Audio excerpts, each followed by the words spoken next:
motor cars. KLH, Motor Technology, Lace Christner, and Lamont and Startup will also be here. Thank you so much for coming here. But I just want to say a special thanks to the youth who made their time to come here to say, please give yourself a round of applause.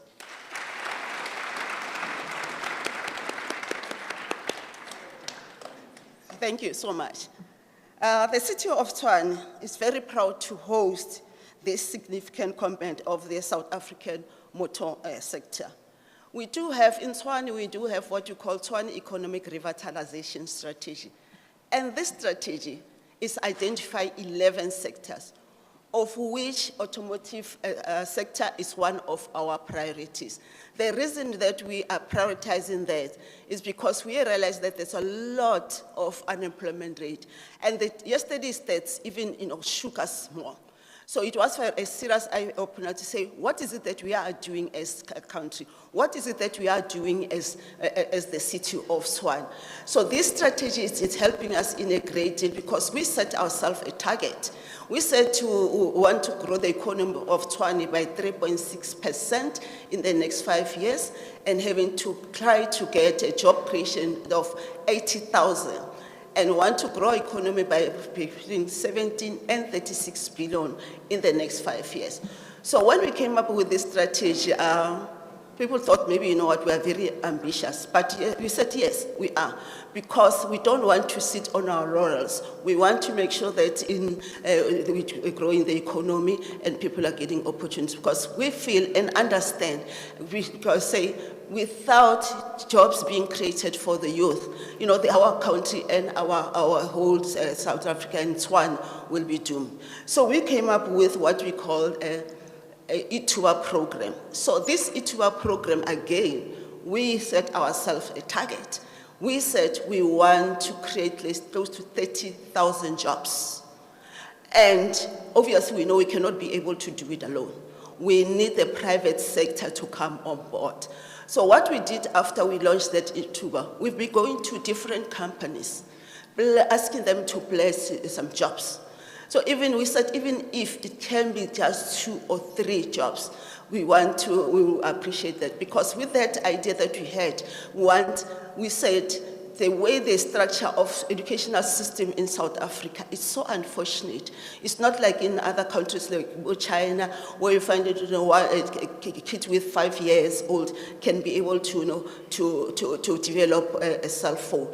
Our youth mostly find that they do have their matrics, they do have their qualifications, and we can mention it.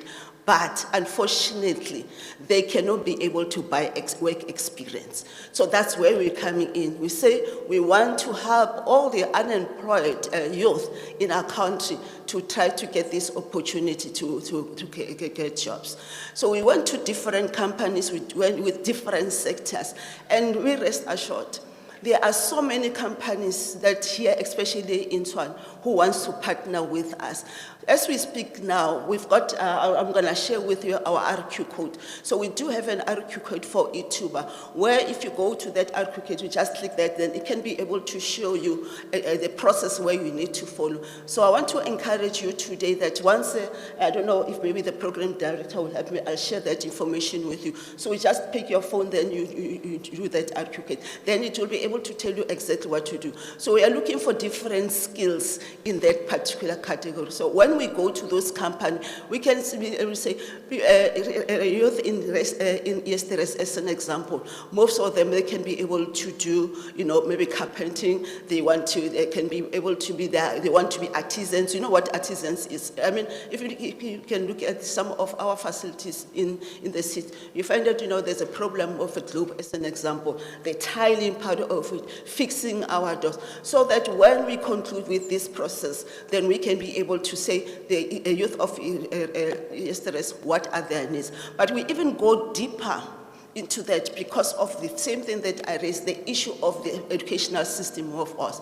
We are pledging with companies who can be able to help us, as simple as having to get money or funds be set aside to help us in terms of driver's license. I know the startup culture has started with a program where, they've got this small bike for delivery, take a lot and them.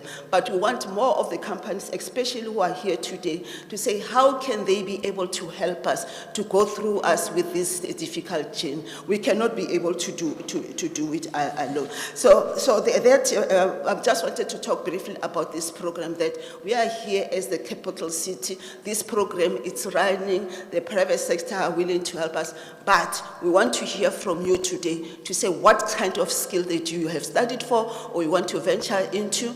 And then in terms of the driver's license, once you register on that RQ8, we'll be able to know if, here in Eersterust, we want maybe 500 young youth who want to drive that duck. I think the mode of transport here in Eersterust, we know it's a duck, right? So all of you who wants to have a driver's license for duck, they should be able to go to the RQ code, say, I want this kind of service. Those who want to be entrepreneurs, same thing applies to them. They go to that RQ code, say, no, I want to start my business, because we even go to an extent where we can be able to assist in terms of having to develop a business plan. We realize that there's so many emerging entrepreneurs or aspiring entrepreneurs, but unfortunately, they cannot be able to draft their business plan to be so attractive that they can be able to attract funding. So it's some of the things that we are doing in the city currently. So this is your opportunity, young men and women. You are the future. We want to go this journey with you. Thank you so much.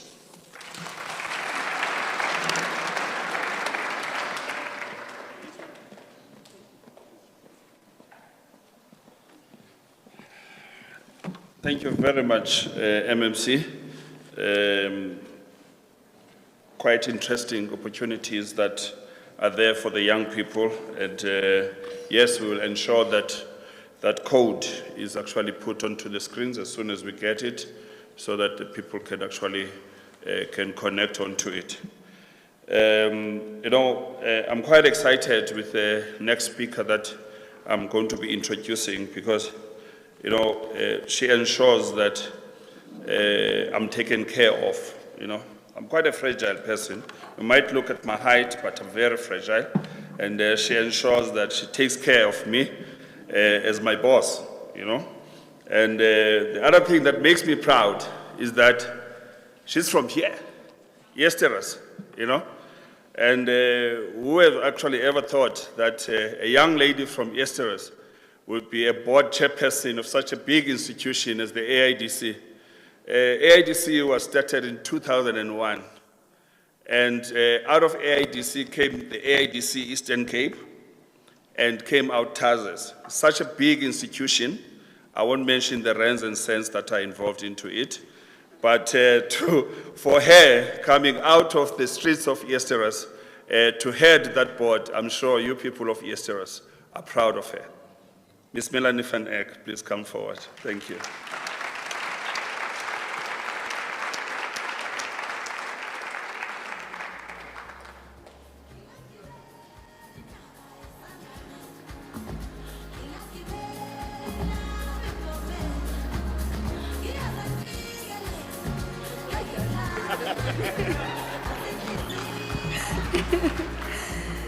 Yeah, I think it should be okay. Thank you very much, Asanda. It's such an honor to be back home, such an honor to be able to address the people of my township. When I speak to the people at the AIDC, and I guess we get opportunities to be presented in front of a whole host of people, I always tell them where I come from. Because there's nobody that can be ashamed of where they come from, because your community is what molds you, So this morning is such an honor for me. More than the people of Eersterust that are here, I guess for me it's the greatest honor, because I've been molded by this community. I've been brought up here. I used to walk to school, Asana, past what you see, the flats here, to some school called Eersterust High. I've had the privilege of schooling there, but my parents, my mom in particular, who has passed on, also had the privilege of schooling there. So it's such an honor. You know, I stand here before you really with great humility and honor to address the people of Eersterust. And for me, maybe to say good morning, young people of Eersterust. I want to hear the noise that I'm accustomed to when I come here. Good morning, young people of Eersterust. Can I hear you? Yeah, that's us from Eersterust, you know. I know the community's evolved since our young people have stayed here, and I know that every time we come around here, we also start to lament a lot about how different things are and how things have changed. And in accepting that change comes a lot of regret as well, because we think that, you know, we were able to do things differently. Can the young people of Eersterust today also do that? I really want to say to the distinguished guest before me, and I acknowledge you, MMC Sarah from Tshwane, you're always one of the people that really supports our initiatives. I know that when we were with the Premier at the Cherry meetings, the involvement of my technical team with yourselves as the city in trying to safeguard the investment that Cherry is bringing to Tshwane, you are always very actively involved. I know when Ford had its issues and we came across those issues when we had SA Auto Week in the Eastern Cape, we brought it back to Tshwane, and Tshwane is really trying to address those issues, because without collaborative action between ourselves and the city, there will be nothing that happens. Maybe for me, it's to start by telling you that the AIDC, as Asanda said, is a 20-year-old agency. It's a provincial agency of government. It's entrusted with the task of coordinating and, you know, leading the automotive sector in Gauteng in particular. Out of that, there were born various AIDCs, AIDC Eastern Cape, and I think KZN also has got an AIDC, where we're trying to push production and manufacturing as a catalyst of economic growth in the city. Now, in Gauteng, because I cannot confine myself by speaking only about, you know, Tshwane, we've got 5 corridors. And it's defined economically, and that's how we integrate with saying that Gauteng is tasked with developing the auto sector, you know, and its economic driver here is the auto sector. As you can see in Roseland, we've got various BMW, various OEMs that are actually situated here. And when we spoke about having to bring opportunities to the townships that we come from, is because last year, and I think it's important for us to start telling the story.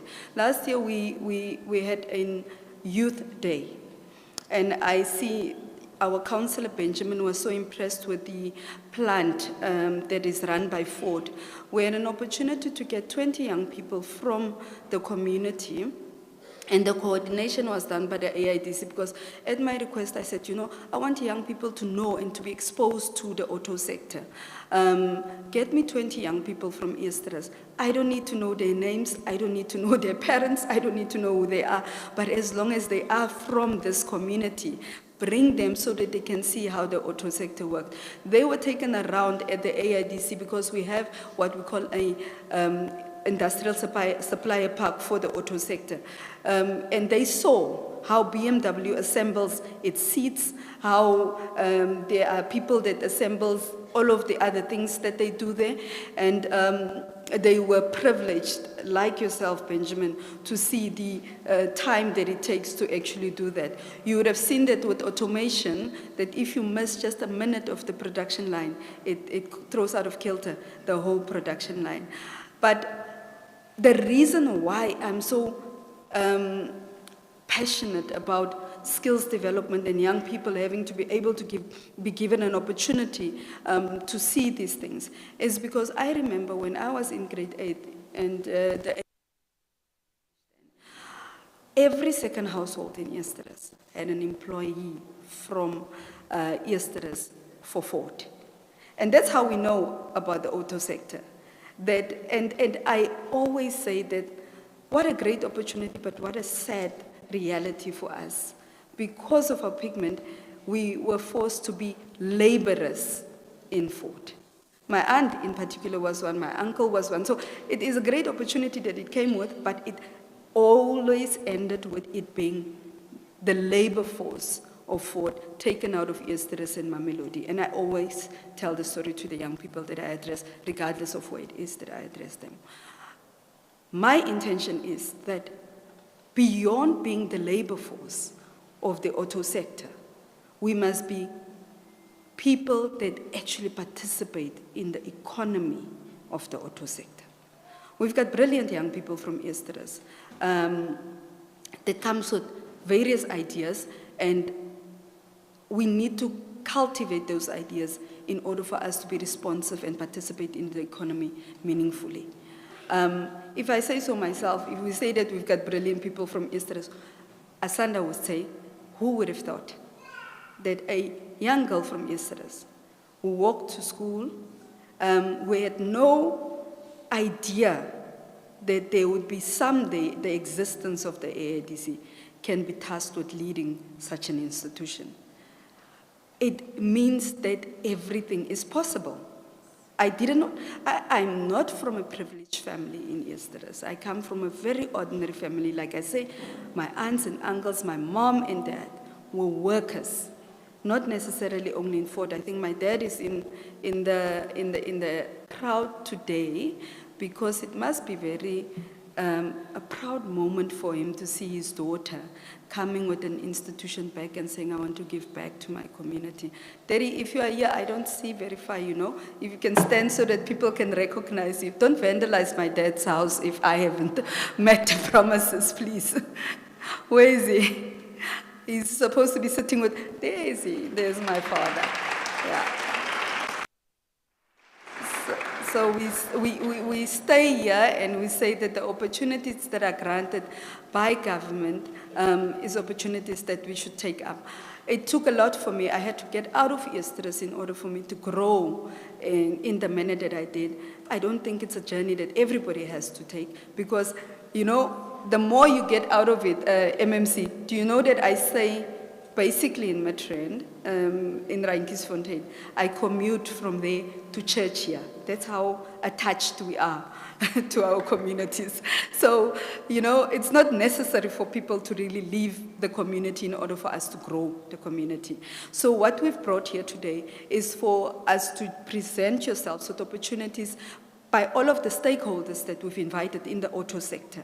We know that we're not going to be able to resolve every single problem, but we are here to make a dent. You know, yesterday's unemployment statistics that said that we've lost in the first quarter of this year 300,000 jobs was really concerning because we know that at the helm of that is young people that are unable to be employed. What I know for sure is that young people in Eersterust also want to go to school because we were forced to go to school. We must embrace these opportunities, come and listen to everyone that's going to present us with something here and take it up. I'm grateful for Chris Nell. It's a school that when it was opened, I was given the opportunity to be taken through a tour there. I'm in contact with Dr. Kabo. You know, it's people from various areas. They're not residing here, but in the city of Tshwane that wants to drive the economy of the auto sector in the right direction. So I think it's a collaborative effort. I'm really grateful for being here. And I think that if we leave here and I hear that young curious about what they can do. I'm not going to go into the sector because we've got Ford here that will tell you what it is that you can study. We've got the CEO of the AIDC here who can tell you how many people we train. But out of their training, how many people's lives do we change through employment? Because if you employ one person from a household, at least you then make a difference to a whole family. So thank you, the people of Eersterust, for coming out in your numbers, coming to support us. You know, Asanda, I'd be speaking so fancy English, but I went to an all-Afrikaans school. I used to even study only in Afrikaans. And then when the school up there was created, it's called the second school in Eersterust, the second high school in Eersterust called Prosperities. That's where we know that, no, die mense wat Engels praat gaan na bo. And then some of us were schooled down there. But over the years, I think I have been able to eat some of the salt that's produced by the English, and then I'm able to at least talk to you guys like that. But Eersterust mense, baie dankie dat julle uitgekom het. Hier's die opportunities dat is voor ons. Laat ons het grab, laat ons het safeguard, let's be jealous of the fact that at least one of us was able to go out and come back with something to present to us. So you guys, it's all up to you to take up the opportunities. The MMC has presented us with some. She seems to understand the economics of the township economy of Eersterust, you know, how it's induced by the fact that every second transportation mode is a tuk-tuk, something that we should get involved in. Beyond just driving it, the interest must be in producing it. So can we get people that are able to at least participate in the program? The QR codes are there, our information desks are here. Go to it, post this conversation, and then ask the necessary questions and take up the opportunities that are given to you. Thank you once more, young people of Eersterust.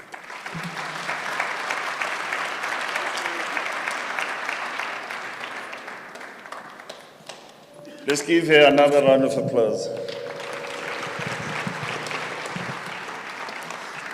Yeah, Mel, my second. Yeah, it's nice to come back to your neighborhood, eh? And not just coming, but you're coming with something tangible that your community can actually benefit out of it. Imagine if we could have more Mels in every black township, how far we would be as the black community. So thank you very much, madam. Really appreciate.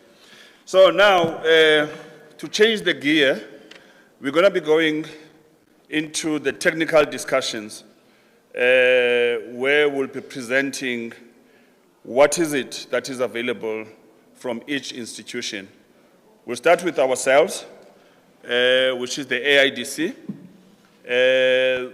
Mzobanzi Nduku is heading a business unit which is called Township Automotive Hubs. Just to give you a little bit of a background of what this is about.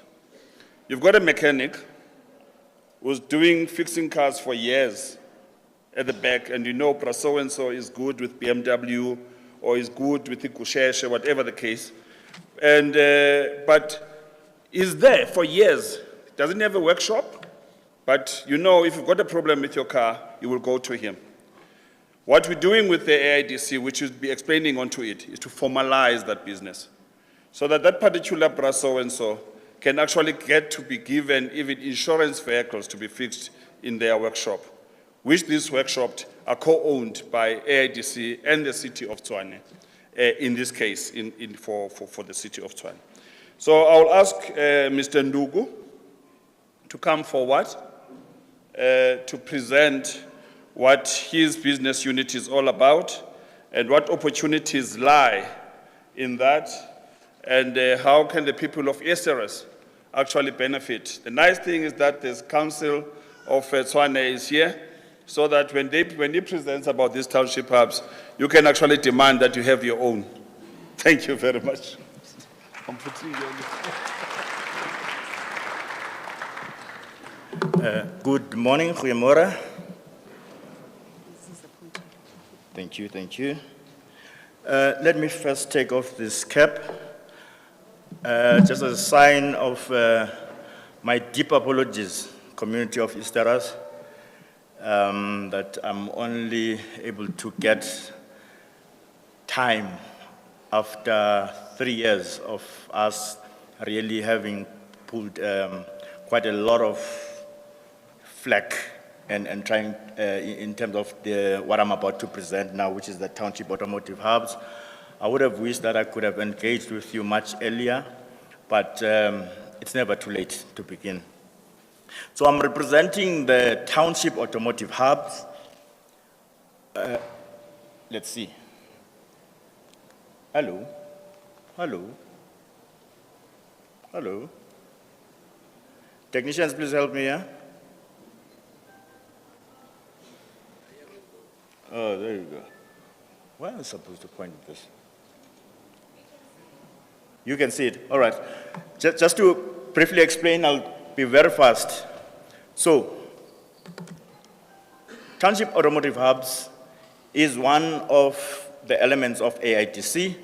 AIDC is a product of the Department of Economic Development, who has another entity which is called the Gauteng Growth and Development Agency. So we are a full, as AIDC, a full government implementing agent. Now within AIDC, I will quickly touch, maybe we can go to the next. I think we've got challenges, guys, with this. There you go. So this is the main AIDC profile in terms of what we do at AIDC. We've got the supplier park in Roslyn, and then I'm representing then the hubs, which is the second block. And I'll touch on the skills and development, which is right at the end. But in between, there are the incubation programs. I'm sure there will be people that will speak to that. And I know Sydney will be speaking on the supplier enterprise development park. Next, Budi. So, what is then Township Automotive Hub? There was a brief intro. A brief intro.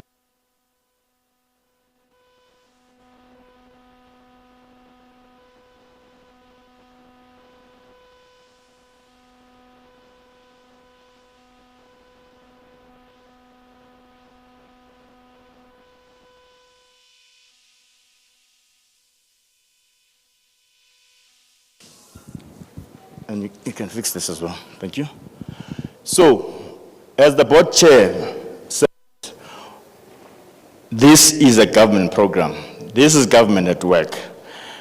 And youth, I know you don't read normally that small writing that says in the Constitution, we, the people of South Africa, declare for all our country and the world to know that South Africa belongs to all who live in it, black and white, and that no government can justly claim authority unless it is based on the will of the people. I'm bringing that to you. Try and Google that, so that on our engagement, even after I finish speaking, then you can challenge me on that. That do you really feel that with what I've said to you, you belong in this South Africa? I know that in this community, we've got a lot of unemployment. I know in this community, you know, there is substance abuse, just like in the township that I come from. Those are the main issues that I want us, through the Township Automotive Program, that I want us to deal with, get ourselves, you know, on a better platform, go out of Eersterust, come back to reinvest what we have received from the government that we own, you and I own. So on this picture, I've got the current two hubs. One is on the other side of Pretoria, in Winterveld, near Garangua. And then on the other picture, I'm showing you another, what we have done. In 2014, the one on the left building was built afresh, because even then, there was youth that was unemployed. There was informal businesses that could not get opportunities. And then government tried, you know, when you've got change, you try and you build a plane and fly it while you are building it. Government started with that one. So it's much smaller space where we host panel beaters, we host motor mechanics. Through trial and error, we then saw that, no man, the community deserves a much efficient program that talks to a number of skill sets, which I believe are amongst you guys. I know most of you would have interest in car detailing, you would have, you know, interest in actually working with your own hands. You don't know how to do that, or you do that, but you do not have the necessary resources. Now, if you're talking, for example, a panel beater, how do you then panel beat out an accident damage? I know some of us have got a big tree, tie on chain, tie it onto the chassis of the car, you reverse that car out, trying to straighten it, because you cannot afford a chassis straightener. After you have done that with a little bit of 5 pounds hammer and putting, plastering over it, then you need to spray it. You can't do that because the weather has not been fine for the last 2 weeks, windy and all that. You really need now a spray booth, but you cannot afford because you are from Eersterust, right?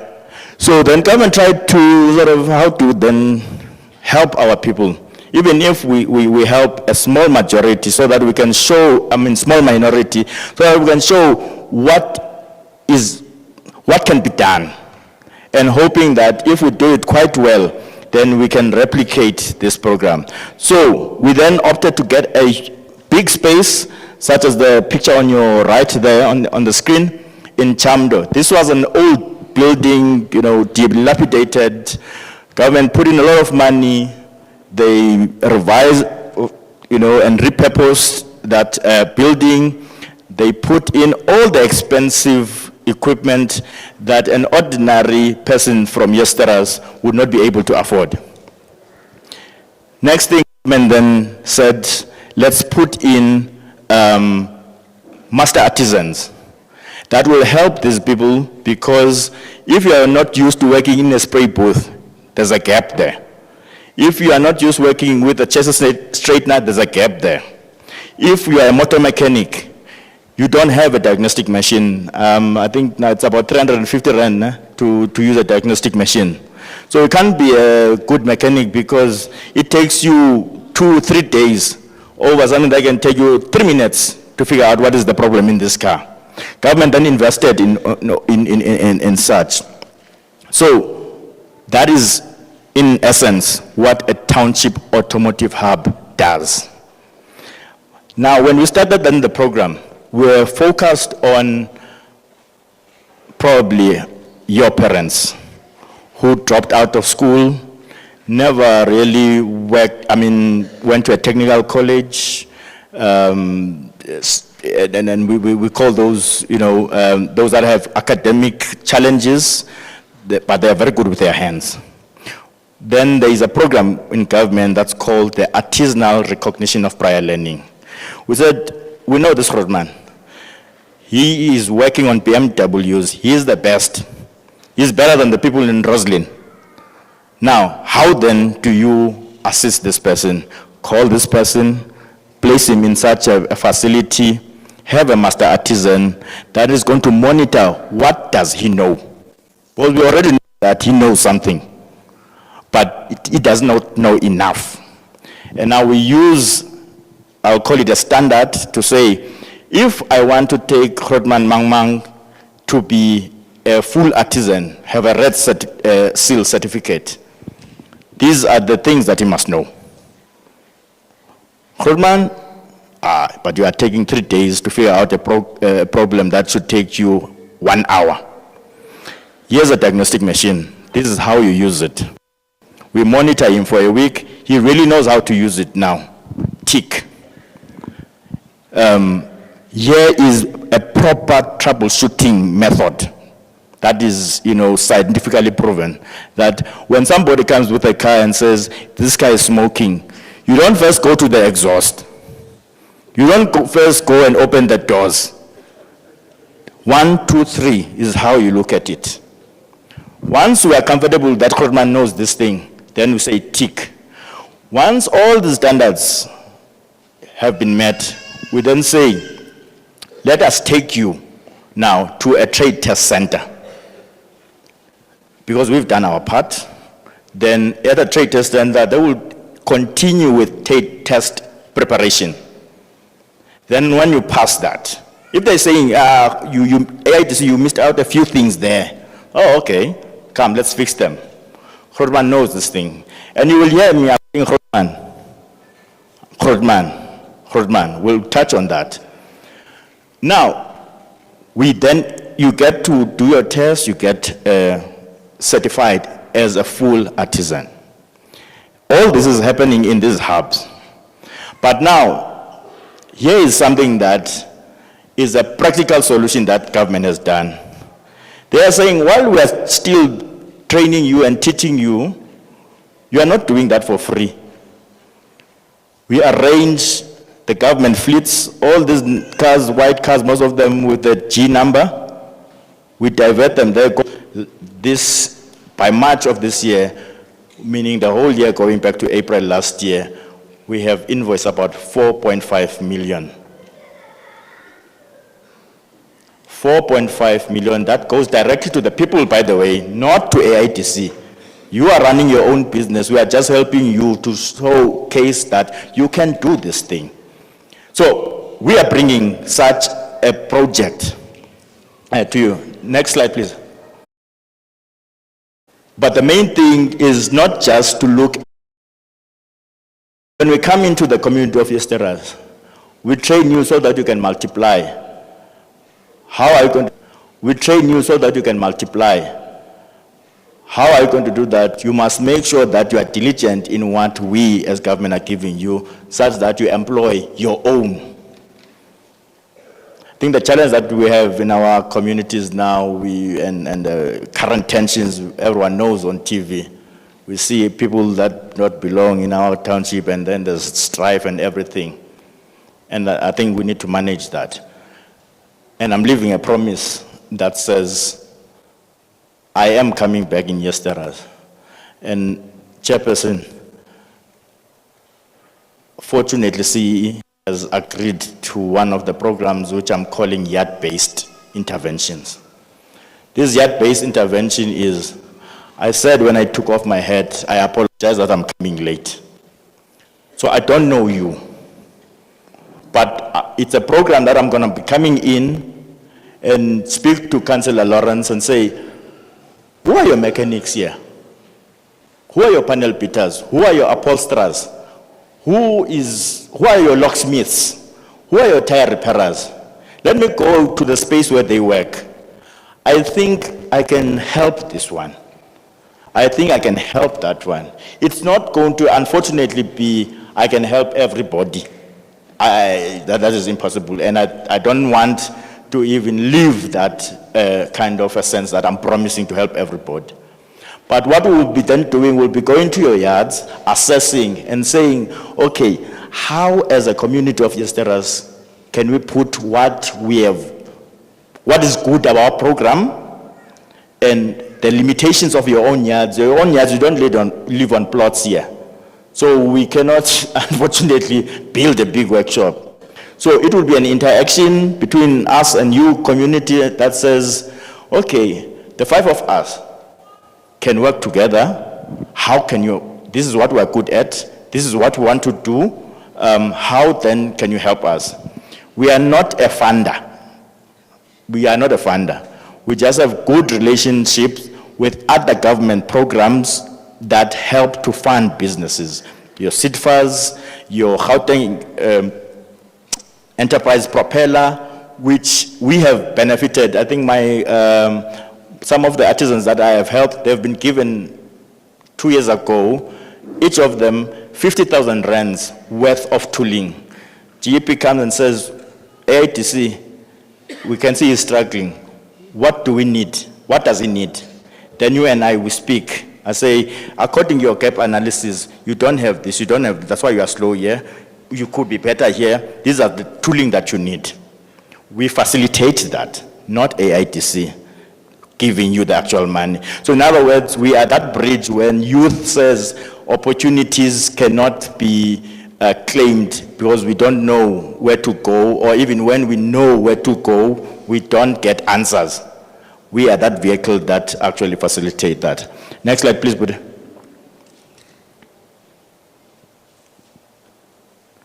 This is just a picture of showing you what our model looks like.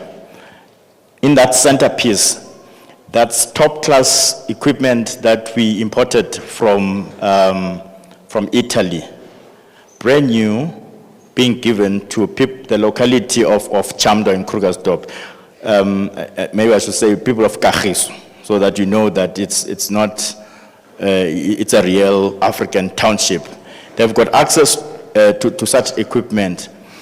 But more importantly, what we are trying to show you now that we are 30 years and more in our democratic country, government is beginning to work together. These equipment, we got them through partnerships that were arranged by Gauteng government. They had a MOU with a city in Italy, Reggio Emilia, where we managed to get, at discounted because government doesn't have enough money. Nonetheless, next slide. You can skip this one. I've already spoken to it. I said in Winterfeld and Chamdo, we are training, close the gap, make sure that you've got money that is coming into your account. But now we've got this hub in Alex that we're going to be rolling out this year.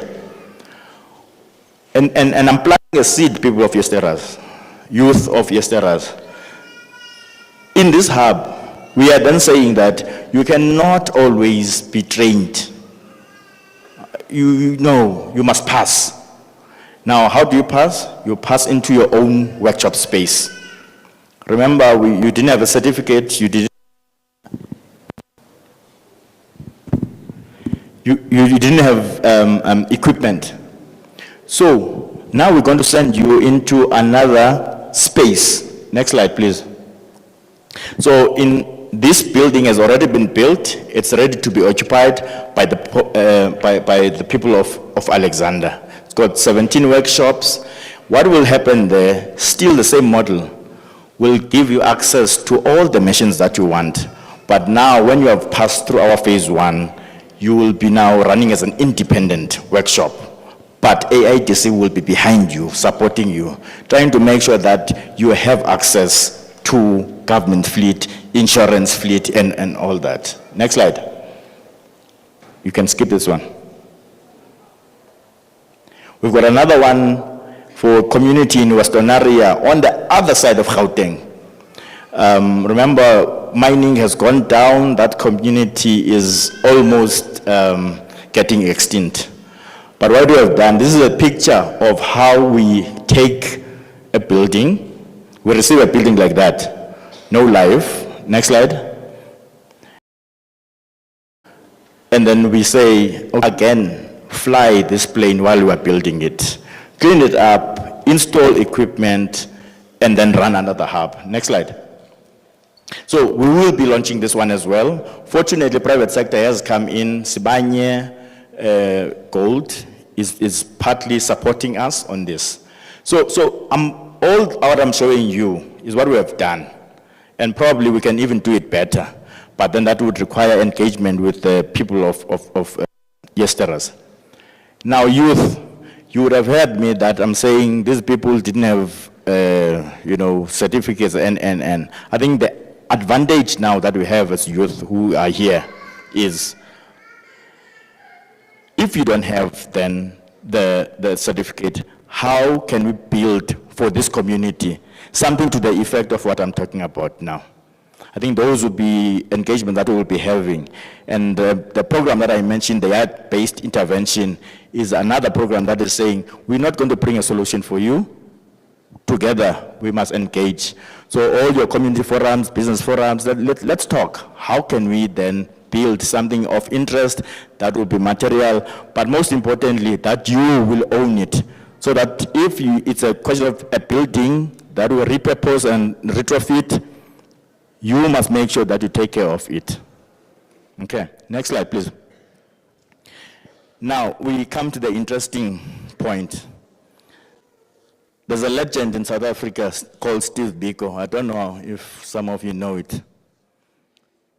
And I've decided to be intentional about this. The most potent weapon in the hands of the oppressor is the mind of the oppressed. Whether you are unemployed, if you're going to stay in that frame of mind that I'm unemployed, you are being oppressed. So in other words, don't let unemployment to oppress your mind. That's what we are bringing. You can no longer say there are no opportunities. There are opportunities. Yes, we are late, but here we are. Let's talk. And I suggest that what is going to be done, I'm going to call you black people, please. I'm not interested in the other politics. It is essential to challenge black people internalized sense of inferiority. Sitting here, you can be those own workshop owners that can generate invoices of up to 4.5 million, just like we have done with the other people in other communities. I'm here to plant a seed so that you guys can start to move. You're not going to achieve that, next slide, if then, unfortunately, you don't have a proof of, you can't say, can you do plumbing? Yes, I can. Can you do this? Yes, I can. Can you do that? Yes, I can, but there's no proof. So we're presenting to you as AIDC now. And this boiler accreditation, so if you want to be a boiler maker, you can talk to us. We will see how we can facilitate. Welding, mechanical fitting, fitter antenna, and we are busy now with spray painting. So these are government programs that on a case by case, we're able to help you. So don't come and say, no, but this one you help them that way. No, no, no. It's individually based. In other words, you and your company, we analyze you, have a discussion and say, we agree, these are the elements that you need. So we've got a dedicated department called the Skills Development and Training. And these are what services that they currently offer. So back to my initial statement, the Freedom Charter says that doors of learning and culture shall be opened. So I'm challenging now youth not to expect to be paid, but the payment, even if it's through a stipend, it must be such that it is a reward of your hard work. I don't want you to promise gold and you are not able to take care of that gold. So, and I'm excited, by the way. I'm really excited. In fact, I must confess as well that I had thought that I'm going to start on the other side, or the other colored communities in South, because we don't really have a presence of what AIDC has done. But I think I'm deliberately changing CEO and saying that yard-based intervention, I'm going to try and direct it this side. I want, because they would have heard what I'm saying now, should still be ringing in their ears. Then I will know if our success here can be replicated on the other side, so that we together as South Africa in the townships can be seen to be bettering our lives. Okay, next slide, please. We also have, and we'll be launching this, a Center of Excellence at AIDC in Roslyn. This is just a sample of what is there. Your mechatronics, we've got big companies. Some of you may know them, your Festos. Chris Nell at the back will be showing us there that we've got a nice big schematic and an actual miniature, stand that you can see how an electric vehicle works. You don't have to be an EV person. If you're entrepreneurial, you can visit our Center of Excellence, what we have launched, and you just look at it and then say, I'm interested if I can sell these. I wonder how much are these things. You don't even know their names. That's the mind of an entrepreneur. So we'll be, and also we will be holding trainings there to make sure that you've got access. Yes, we'll negotiate on the pricing and once it is confirmed, but these are the opportunities that we're saying that, let's talk. There's our desk. We've got our cards there. Let's talk. I'm trying to really squeeze all the opportunities that we have. Some I might not mention them. Come and challenge us there. I know program director said that he wants me to create something here. I think I've answered that question. He didn't really throw me under the bus. It was already prophetic in me. So I think that is about that and I hope I've done justice, even though I've slightly spoken over my time. Once again, I'm Zoban Zinduku, Program Manager of the Township Automotive Hubs. Thank you.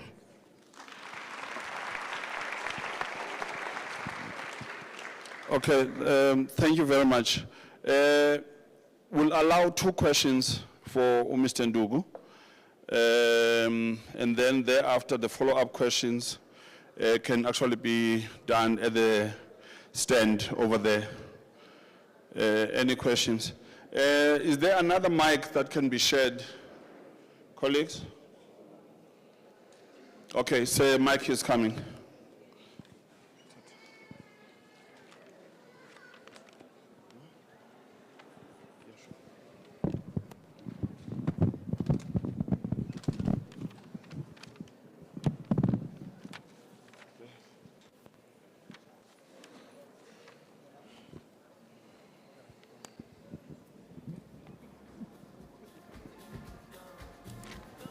Yes, your question?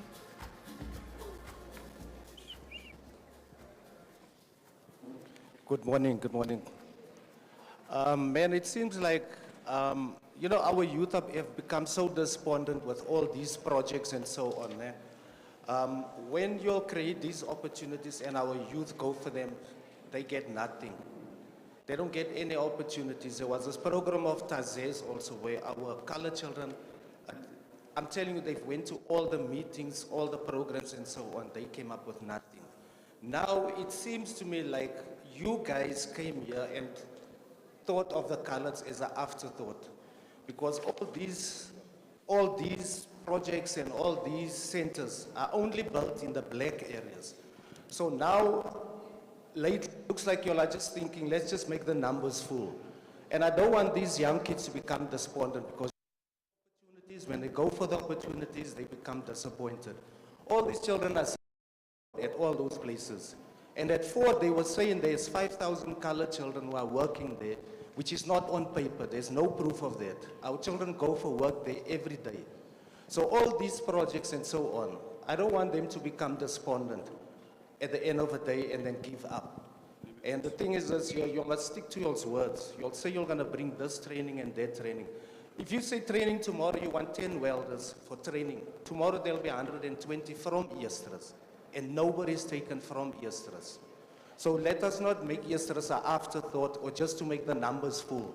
And all these places that have come, like Tazes, all those other places in Ford, stop giving our children false, how can I say, promises. Because it's been there. Even if you say, listen, we want technicians, there are technicians here. There's not even one center that's built here, like maybe a tire changing system or whatever. So please, guys, don't come here and give us false hopes. Our children are already fed up. They are seriously fed up of working with civics every day looking for opportunities. You'll create the opportunities and you'll give it to other people in other regions and so on. Stop that.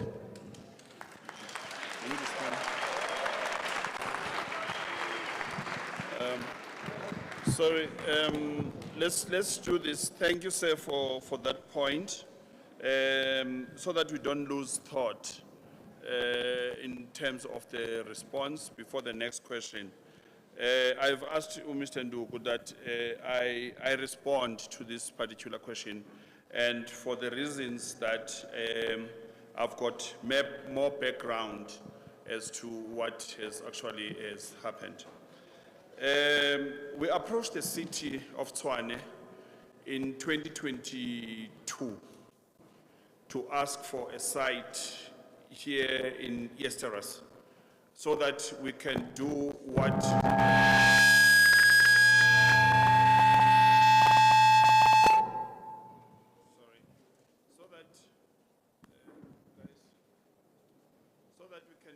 duplicate what we did in Winterveld.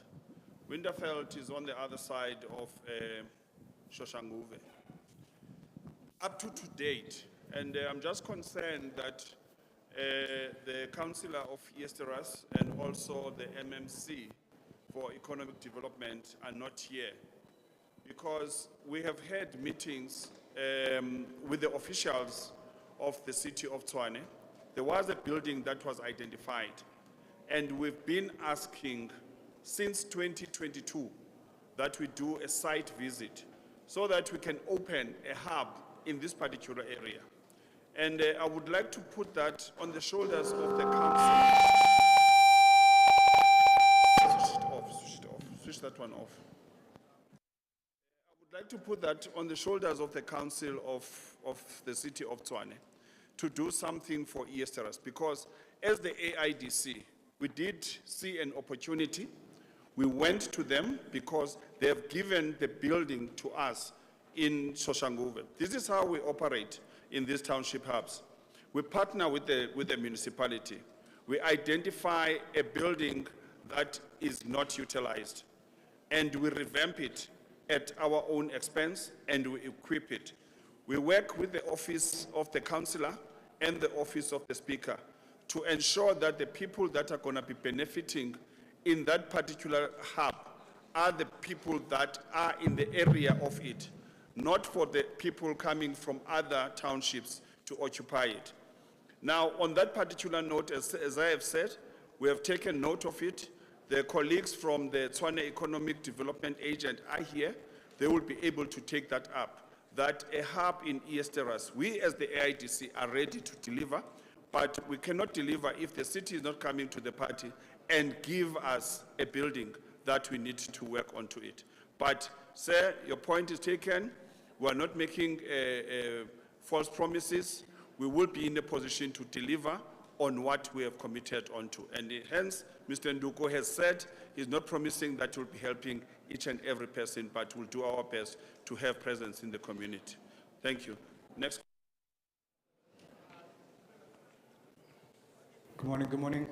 Only question I have, if you consider to speak to our centers consultant, to our schools, if you just take a look at our schools, we do have facilities like that to also to provide those education or those training for guys that are here for that type of trainings, because we've been speaking that most of the energy and most of the ideas comes from townships like this, that the world is gaining from. So the main mission is to just to make that ideas, or just to show the nation that in countries, like I always tell to my friends, we have a private corporation, we have our government, and then we have a normal humanity system. So I just think that it's unfair for government just to take from the communities and provide it to private sector, and I don't even give back to the communities. So if you can look at it, yes, we do have facilities that can provide those types of technology and IT systems, because we do have abilities here. Everybody understands what I mean, but now, for example, you give school education that children are not actually attending fully conscious in the schools where you can use it for different systems, or like another center you can create. And whether of those school children can be decide to go to school further with the studies or what. But for us as a community that comes from a generation that had to go through a certain impact in this world, and for us that is recovering also from that impact, as we had not have to look about of racial things or color. We've been there, we came to, and we made promises that things are. So I think if as a city of Tshwane and this private company, where we can put it in the education, maybe it could be a global, national or international program that they could also go forward in their lives. Thank you, sir. Let's leave it. Yeah, sure, thanks. Right. Thank you, sir. We've taken your point. We have noted your point, and I've said earlier, we're not going to be able to take everybody's questions, but the stand is over there where you can actually engage with the AIDC personnel. So we will be closing the question session on that particular item of the Township Automotive Hub, but it's open for more discussions at the AIDC table. Thank you. Our next presenter is, sorry. No, sorry, ma'am.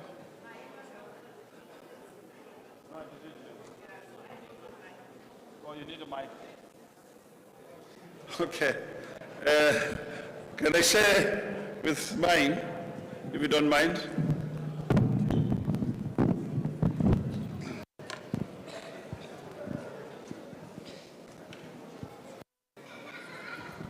Morning, everyone. You all know me, Councillor Pillay. I just want to inquire. Many of our children that are sitting here do not have pure maths. They have maths literature. And that has always been a stumbling block when they applied it for a position. Then they said, you do not have pure maths. My question is, our children don't have pure maths, but give them an opportunity. Employ them and tell them, listen here is the work for the employment for you, but it's your responsibility to go and study further for pure maths. I don't see that there's a problem with it. We do not have buildings in Eersterust, but we do have buildings here in the industrial area that is standing vacant. Our children are desperate for work, and I don't think it would be an issue for them just to walk across here.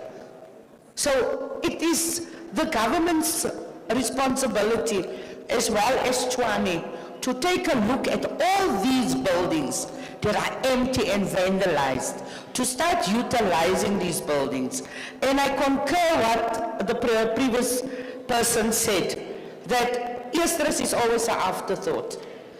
You know, and this has been happening for many years. We are sick and tired of letting our children fall through the cracks, because there is nothing out there for them. There is not even a simple line of light for them to build on. So let this not be just promises, because promises create expectations. We don't want expectations for our children. We want something solid, something that they can build on, something they can look forward to, and something they can give them the opportunity to know there's better things out there. But our children needs to really start moving in where they have something positive to look for in the future. And I thank you.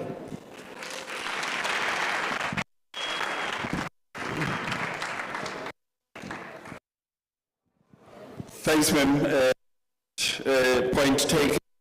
And just for information, this open days for youth are going to be happening throughout the province of Gauteng. And this is our first one. So Eersterust is not an afterthought. Actually, imagine to make it an afterthought with my boss. I would have been in trouble.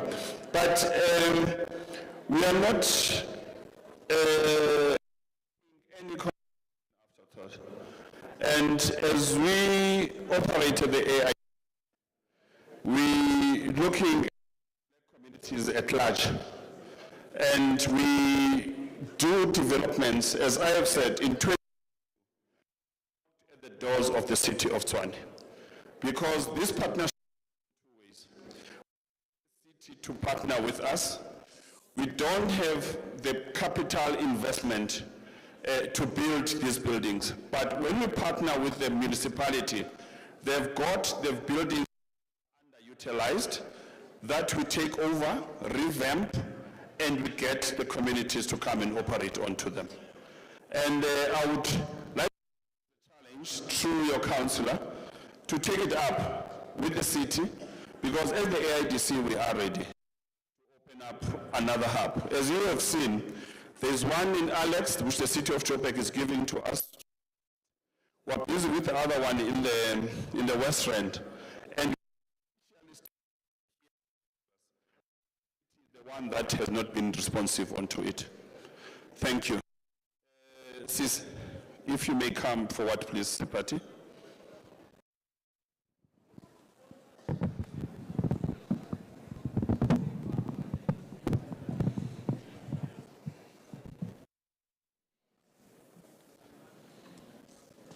The next speaker is from TIDA.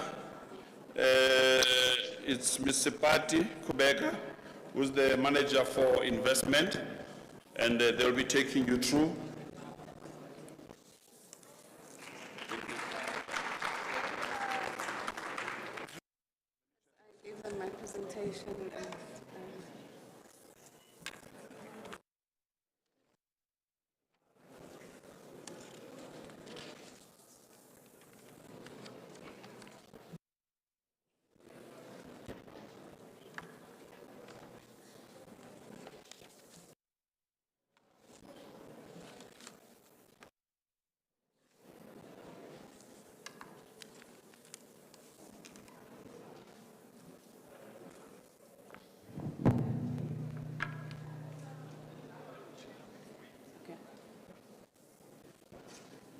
Good afternoon, everyone.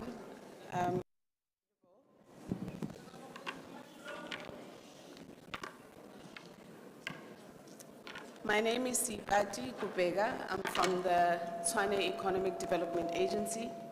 I'm going to be taking you through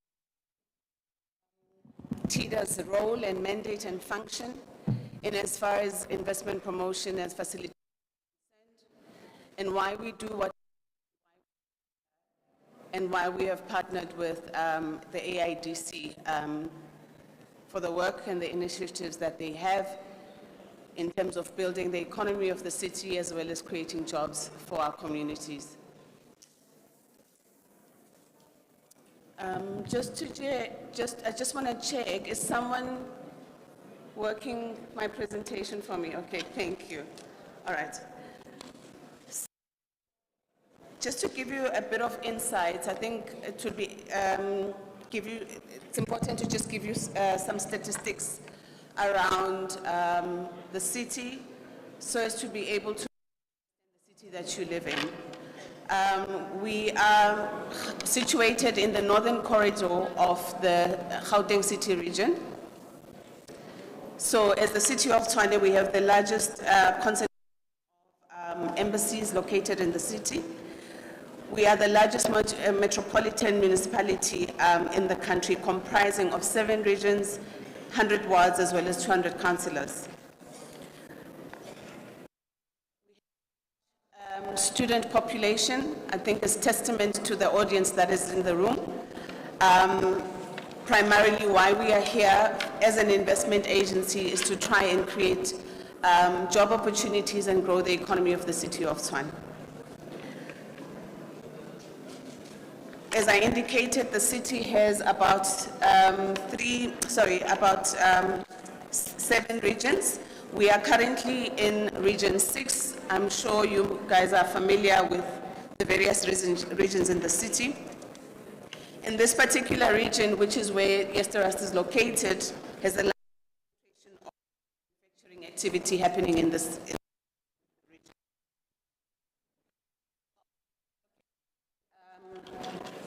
In the Centurion area, this is where TIDA carries out its mandate. Just to pretty much explain of the city of Tshwane, within the city of Tshwane, our mandate comes through an SDA agreement that we have with the city of Tshwane. We work to facilitate investments and make it easy for investors to choose Tshwane as an investment destination of choice. And how us as a city is that to create jobs, it helps us to grow the economy of the city. Without the economy running and growing, we are unable to create jobs. So in terms of our functions and our services, we have investment promotions, which is the unit that I represent, investment promotions and facilitations. We have trade and investment in, intelligence, as well as strategic investment projects and promotion facilitation and project implementation. Just to expand a little bit in terms of our investment offerings. So, I'm sorry, I'm just getting a bit of feedback. Please quieten down so that for the benefit of everyone, people can understand and hear what I'm trying to present. So from an investment point of view, as I indicated, we provide investment facilitation. We make it easy for investors to into the city of Tshwane. We provide business intelligence through city regulation guidelines for investors that want to locate. We assist them with zoning applications, building plan approvals, as well as assisting investors to identify suitable locations. Sorry, just 1 minute. Yeah. Sorry everyone, ladies and gentlemen. May we request that we allow the speakers to present. The opportunity for the stands is going to take place once we have finished with our presentations. Because now what is being presented, you don't have the opportunity to hear, which could be something of benefit to you. So may I request that we take our seats, and then once we're finished with the presentations, then we can go to the stands. Colleagues on the stands, may we please ask the community to come back and have a seat. As soon as we are done with the presentations, we will be able to assist you on the stands, please.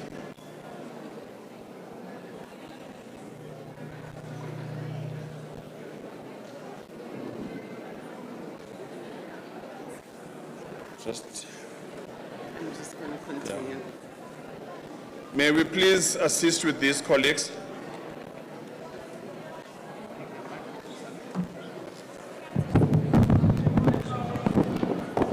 Right.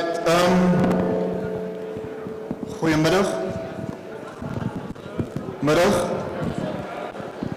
Right. Kan ons so maar daai stand daai kant, die AIDC stand. Can we get all the young people just to sit? Kan ons almal laat sit? En kan ons net 'n bietjie stil bly? Dan ons kan luister, asseblief. Is it fine? Is it fine? Net 'n bietjie stil bly. Okay.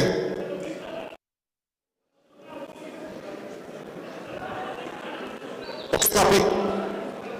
All right.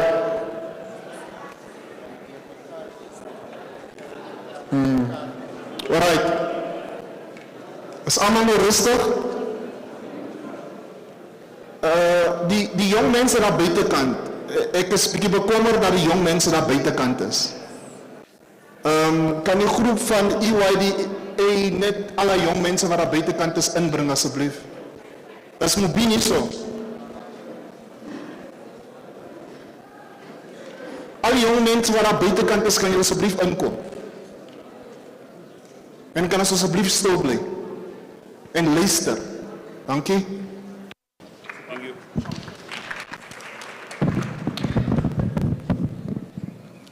Thank you so much.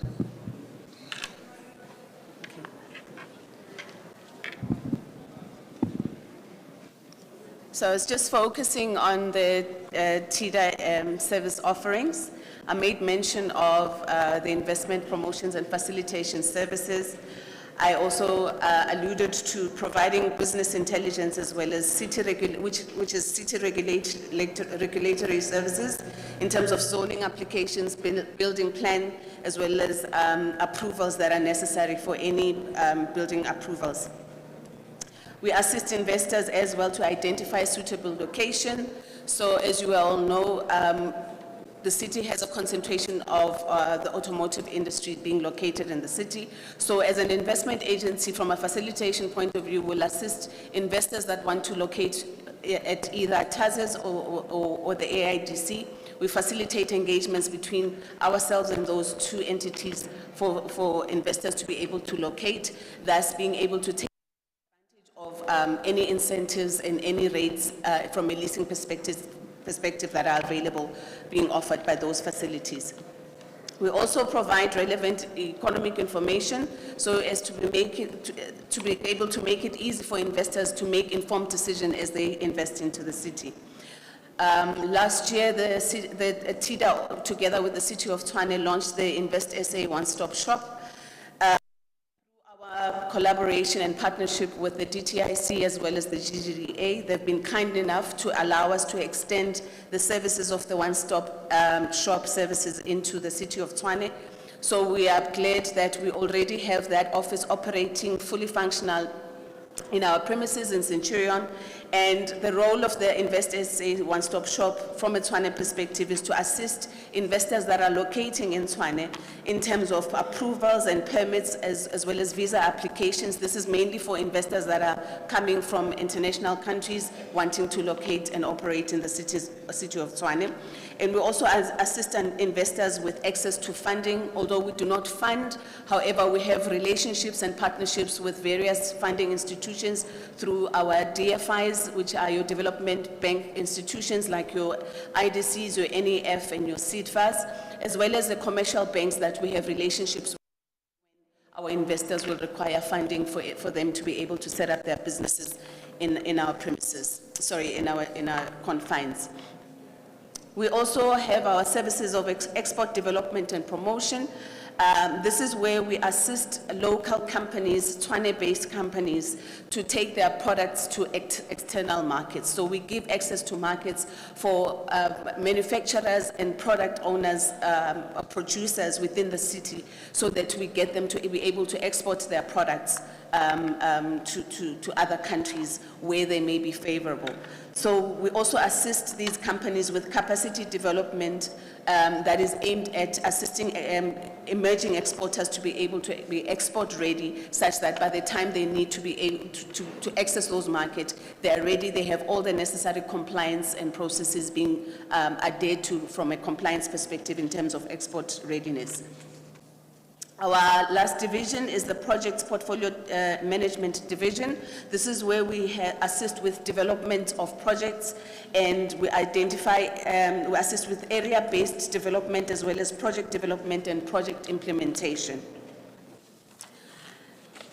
We do our work in terms of various sectors that have been defined by the City of Tshwane in terms of alignment. So we would look at the sector, which is why we are here through the AIDC. We also look at the agro-processing and agriculture, renewable energy and green economy, as well as the digital economy and ICT. We look at tourism as well as the infrastructure development and construction and property. Those are the sectors that we focus on outside of just automotive. I know the conversation today is really largely around automotives, as well as manufacturing, which also cuts across the various industry sectors, but it's just to highlight, right?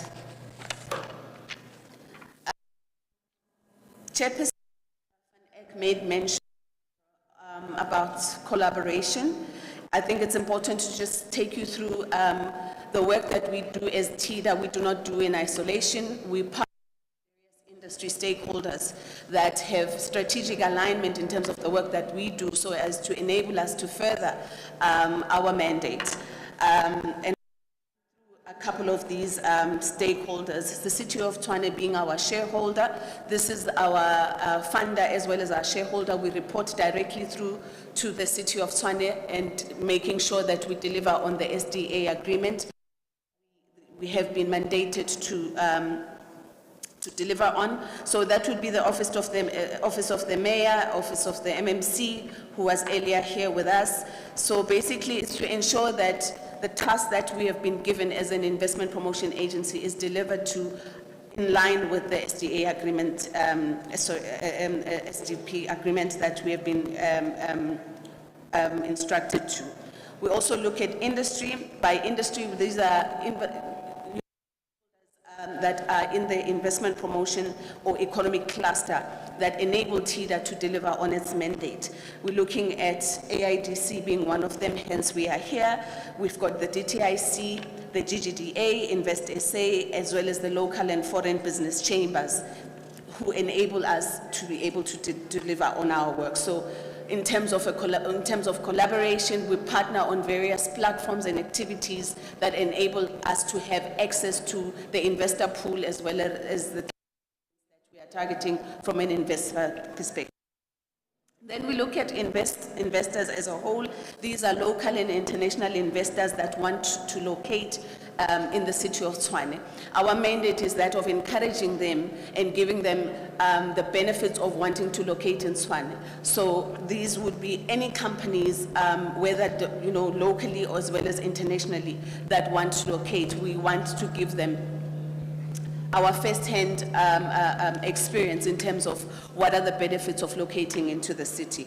We also have the diplomatic economy. I made mention that we have the largest concentration of embassies located in the city of Tshwane, so we leverage of their presence as well as the bilateral agreements that South Africa has with these countries, so as to further expand and leverage on investment promotion opportunities through their companies that want to locate here. In terms of investment trends that we have been seeing, we are seeing a great increase in terms of renewable energy as well as green economy expansion. As you would know, South Africa has a challenge in terms of in terms of energy, so we're looking for alternative energy sources that we can make use of so as to be able to enhance our competitiveness in terms of industrialization as well as growing the economy, because if the economy or businesses are not productive because of lack of power and energy, then we are not able then to expand and grow our economy and do business as usual. We are seeing the growth in hydrogen and battery storage projects because of solar alternative energy solutions. Then there's a demand for hydrogen as well as other battery storage sources. So we are constantly looking and seeing growth in these particular trends. So, I would encourage that, you do more research in terms of where the opportunities in the hydrogen as well as battery storage area, so as to create businesses and try to deliver in terms of these areas. We have the automotive sector transformation. We are seeing a migration into electric vehicles, so there is that growth and that demand in that direction. So it is important, in as much as we are having this conversation around the to also look into the new EV trajectory or trends that is emerging. We are seeing a rise in digital transformation, innovation and technology. I think as youth, this is one area that can enable you to think out of the box and find innovative solutions across all various sectors, particularly in the automotive sector, seeing that it's one of the biggest sectors in this region. So it would be interesting to see majority of these innovative ideas for the automotive industry, including manufacturing in the automotive space, coming from the youth sector. In terms of our value proposition, this is what we promise to our investor community. The MMC made mention of the Tshwane Economic Revitalization Strategy, which is a 5-year plan where we want to attract 26 billion new investments as well as create 80,000 jobs by 2029. And how do we do that? We make our unique selling proposition of having the automotive hub located in the city of Tshwane, our partnership with the AIDC, as well as TASES, as well as the OEMs that are already located in the city. We are constantly wanting to see new component manufacturers emerging, particularly in the youth segment, creating these components and feeding into the mainstream, into the OEM sector. We have agricultural parks, with companies who have interest in growing in the agricultural space can make use of our agri-parks. We also have our city-owned properties. I think there's a conversation, Brapi, that needs to happen around the issue of the AIDC wanting to open one of their hubs. I think we need to then come in from a facilitation point of view and to see how can we best facilitate and make this process an easy one. So I think here's a solution then that we can bring to the fore. We also have a highly skilled workforce and innovation ecosystem. By virtue of Tshwane being having a huge concentration of universities, we are able to churn highly skilled workforce. So when investors come to the city of Tshwane wanting to set up businesses, this is one of our unique selling proposition where we are able to then inform them that we do have a highly skilled workforce that can take up jobs as and when they set up their facilities. We have access to regional and global markets through the N1 as well as the N4, which makes it more enticing for international investors to come and locate here. They can have easy access to the SADC region if those are their markets that they want to serve.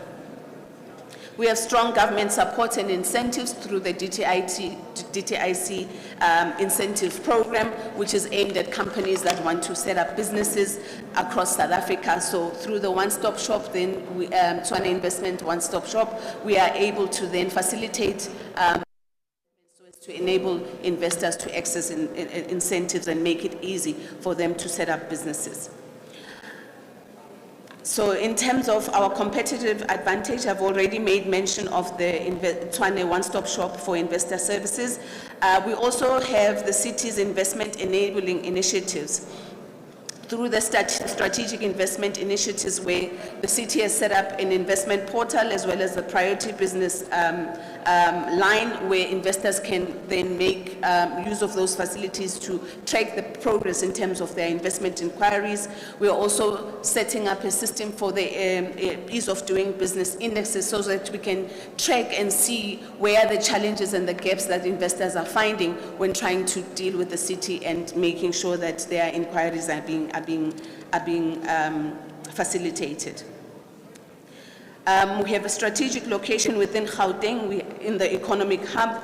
As I indicated, we are strong in the automotive, knowledge and diplomatic hubs. We have access to the largest consumer market in terms of our population. And yes, we are a youthful city. We have a strong qualified youth sector within us.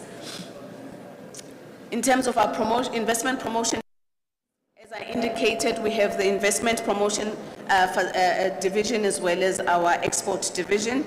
And from an investment promotion perspective, we have international conferences and summits that we engage in so as to attract investments and generate leads from various investment countries. We host inbound and outbound investment missions. We also hold webinars and digital engagement platforms, as well as B2B matchmaking and networking sessions. From a trade promotion activities, which is what I think will be most beneficial for the youth segment, this is where we assist with export promotion, giving access to market, and hosting inbound and outbound trade missions, as well as export development, that is training, finance, and assisting with financing linkages for capacity building and export readiness. So from this perspective, I would really encourage the youth within this community to start thinking about innovation and creating, creative ideas that can be commercialized so as to be taken to other countries, because that's what TIDA can assist with from a youth perspective, where we give you access to market through your products or services that you provide or manufacture, so that you are able to take your products to other countries where those countries can make use of your products and services, so as to be able to create other jobs. And that way you'll be able to not only just do business, but you are creating jobs for other people within the community. I am not alone. I'm with my colleagues who are stationed on my right side at the back there.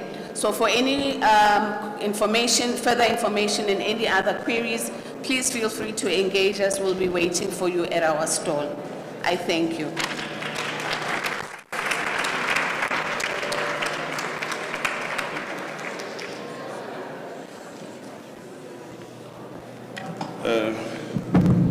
Thank you very much to TIDA. May I ask my colleagues who are controlling the sound, there is an echo. I'm sure there's a microphone that is open now, so that we make sure that this is the only one. To speed up the program, and also to ensure that we are still aligned. The question and answer session will be done last, because one of the things that we have realized is that the questions that are also asked are still going to be presented. So let's rather hear all the presenters, and then we ask the questions if there is something that has been left out. And also what I will be doing is to move around the program. But everybody that is in the program will be speaking, but we'll be moving it around.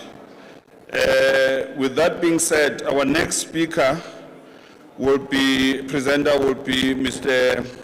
Tavin Chafter from Startup Culture. And then will be followed by, I will advise as I move along.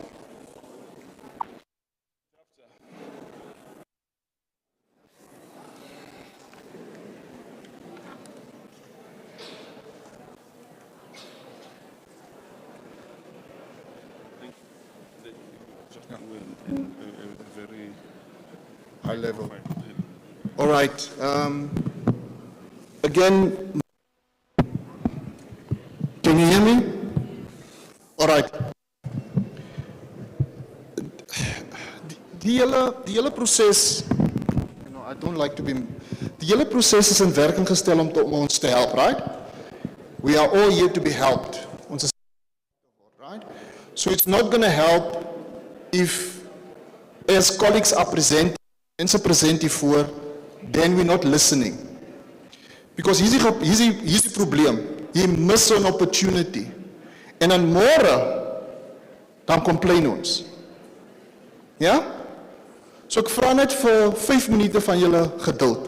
Right? I'm a son of this community, so I come from this community. This is not a strange place for me. Right? Ek ken 9 van julle wat hier in die kamer, in die saal is. So ek vra asseblief nederig, kom ons luister net. Nie net vir my nie, maar vir almal wat gaan kom na my. We're going to shift things a little bit around, and we're going to try and not be interactive now, but talk about the opportunities. Is that fine? Because when I came in with the CEO of Tazes, there's a lot of young people outside, and it's a concern for me.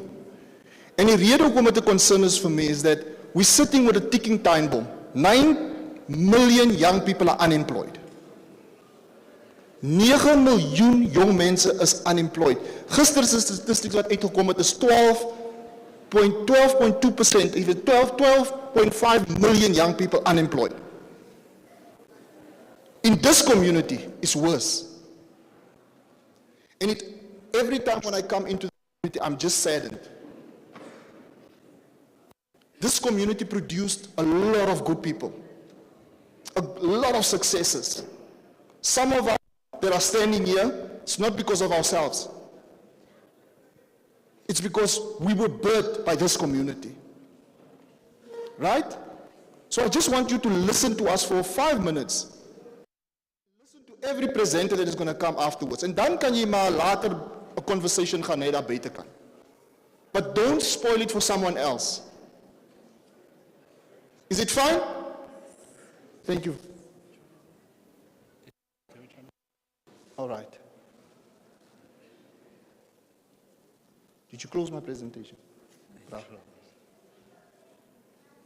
That's all right.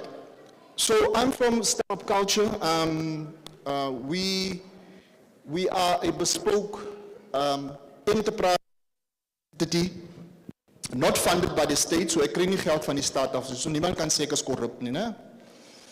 I'm not getting money from the state. And the state is also not corrupt. So I want you to understand that sometimes when we do things because we want to develop people. Right? But in the process of us developing people, we also have limited resources that we have to manage. So I'm from an entity, like I said, I've been in the state for many years. 25 years of my life I've been in the state. I'm now on our own trying to develop entrepreneurs for this economy. And specifically entrepreneurs for the automotive economy in particular, right? So we have three opportunities that is available immediately. One, we need 3 females, ideally from Eersterust, because we did an intake of a cohort of 20 entrepreneurs in our micro-mobility last mile delivery incubator. We got 200 applications. We only got 2 people from Eersterust. Yeah. And it was advertised on all your platforms, Nuusblad and almal daai. 3 people from Eersterust actually, not 2. And I think 1 person is in the program as we speak. Today, I want to make available another 3 places for 3 young entrepreneurs, ideally females. Ons is nie gekant teen jong mense, manne nie. Right? We want to create more opportunities for female entrepreneurs. So we're making available 3 places for 3 female entrepreneurs to be part of the accelerator program. Okay? So after the program, I want you to go to that stand and you speak to the team and they will be able to sign you up if you're interested. Is that fine?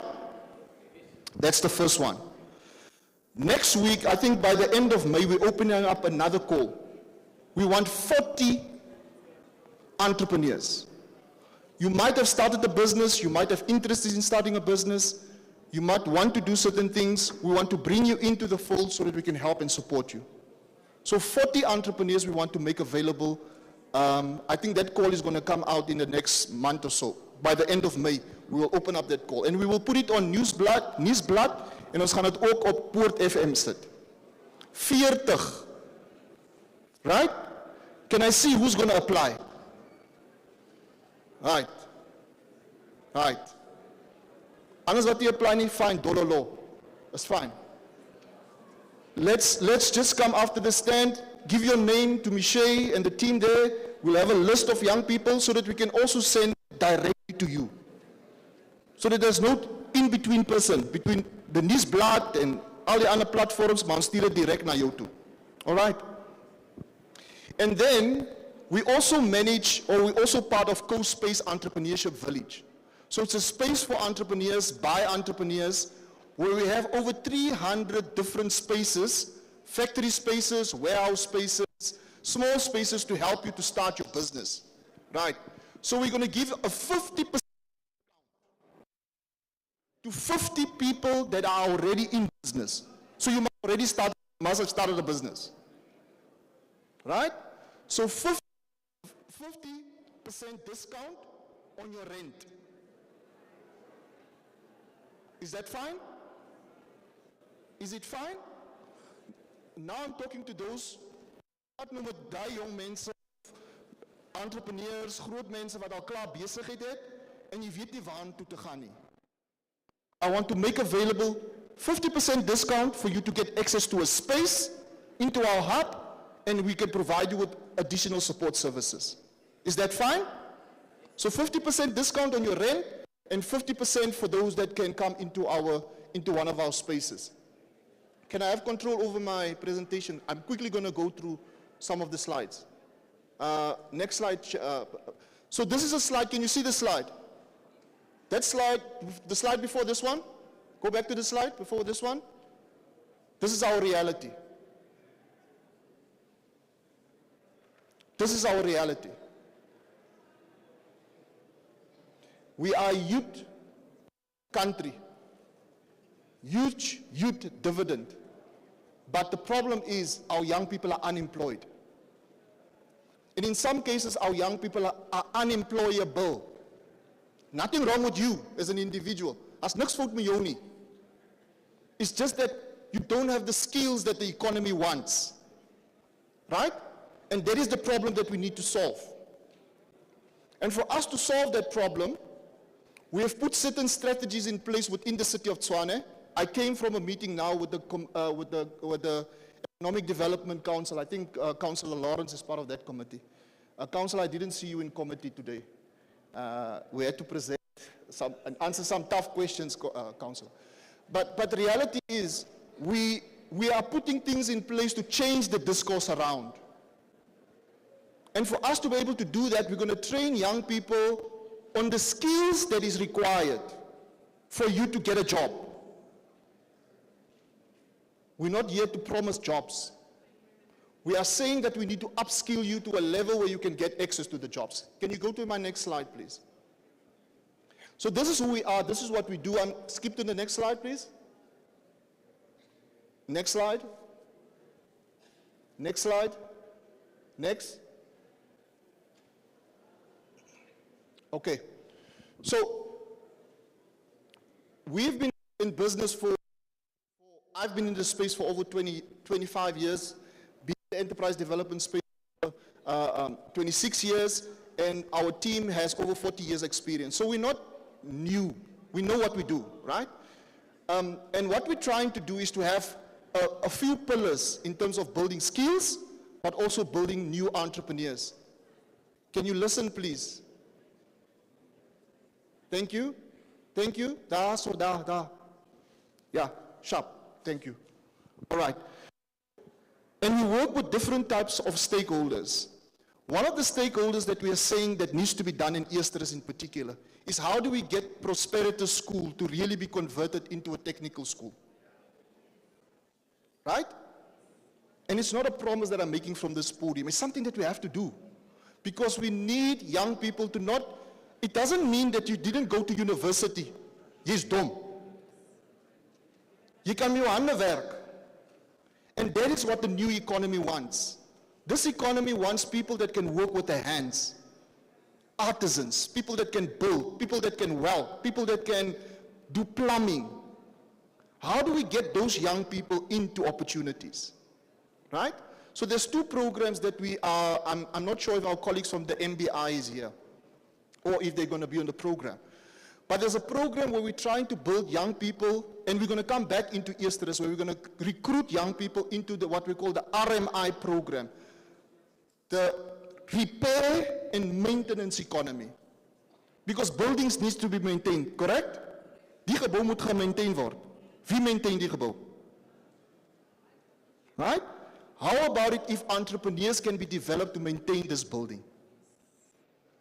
Right? So that is the type of skills that we want to build through our programs. And you would see these are some of the opportunities that we want to make available to young people in the community. But we also understand for those that want to start a business, you need access to money. And for those entrepreneurs in the room that I've worked with, I saw some of them now. They disappeared, maybe because they know I'm going to stand here. I keep on saying to them, money is not your problem. And when a guy says, geld is your probleem. There's a lot of money in the ecosystem. The problem is your ability to access the money. Geld is daar. Is soos die. Daar staan nie geld. Hier's jy. Hoe kom jy daar? That is what we're trying to do. As om jou van daar af te vat, tot hier, waar jy die geld kan access. Right? En nie almal is gebore met die skill om dit reg te kan kry nie. We're going to try and help you to get to a space where we get the money and where the money sits, right? And we also, because we understand the frustration of our entrepreneurs, because we're entrepreneurs ourselves. Ons is besigheidsmense, ons doen besigheid. Your problem is how to get you the right funding at the right time, at the right ticket. So what we are doing internally ourselves, we're raising our own fund. Because it's easy for me to have a conversation with Mr. Mackenzie, because I know you. I know your shortcomings, I know your strengths, I know how to finance you differently. That is not what you're going to get from a bank. A bank is about risk. So what we're trying to do is to de-risk you so that you can get finance from a bank like Standard Bank. Okay? Because some entrepreneurs, many of you don't have that skill. Next slide, please. So we're raising two funds, a 30 million rand fund and a 25 million rand fund to help community entrepreneurs to be able to access finance.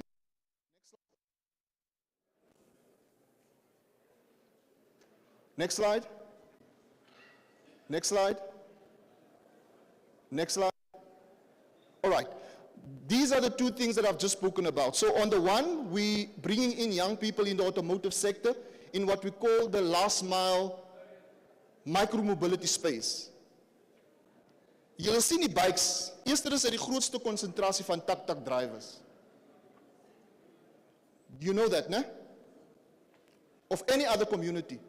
Most tak-taks are in Eersterust. There is an opportunity. So what we're trying to do is, how do we get more young people, not on a tak-tak, but on a delivery bike, so that you can earn between 3,000 rand to 7,000 rand a week. Right? And that is what that program is all about. So we want 3 females to access into this program. Right? And then, like I said, we're recruiting another 40 entrepreneurs within our clean tech program. Sipati spoke about the importance of clean technologies, water, energy, food.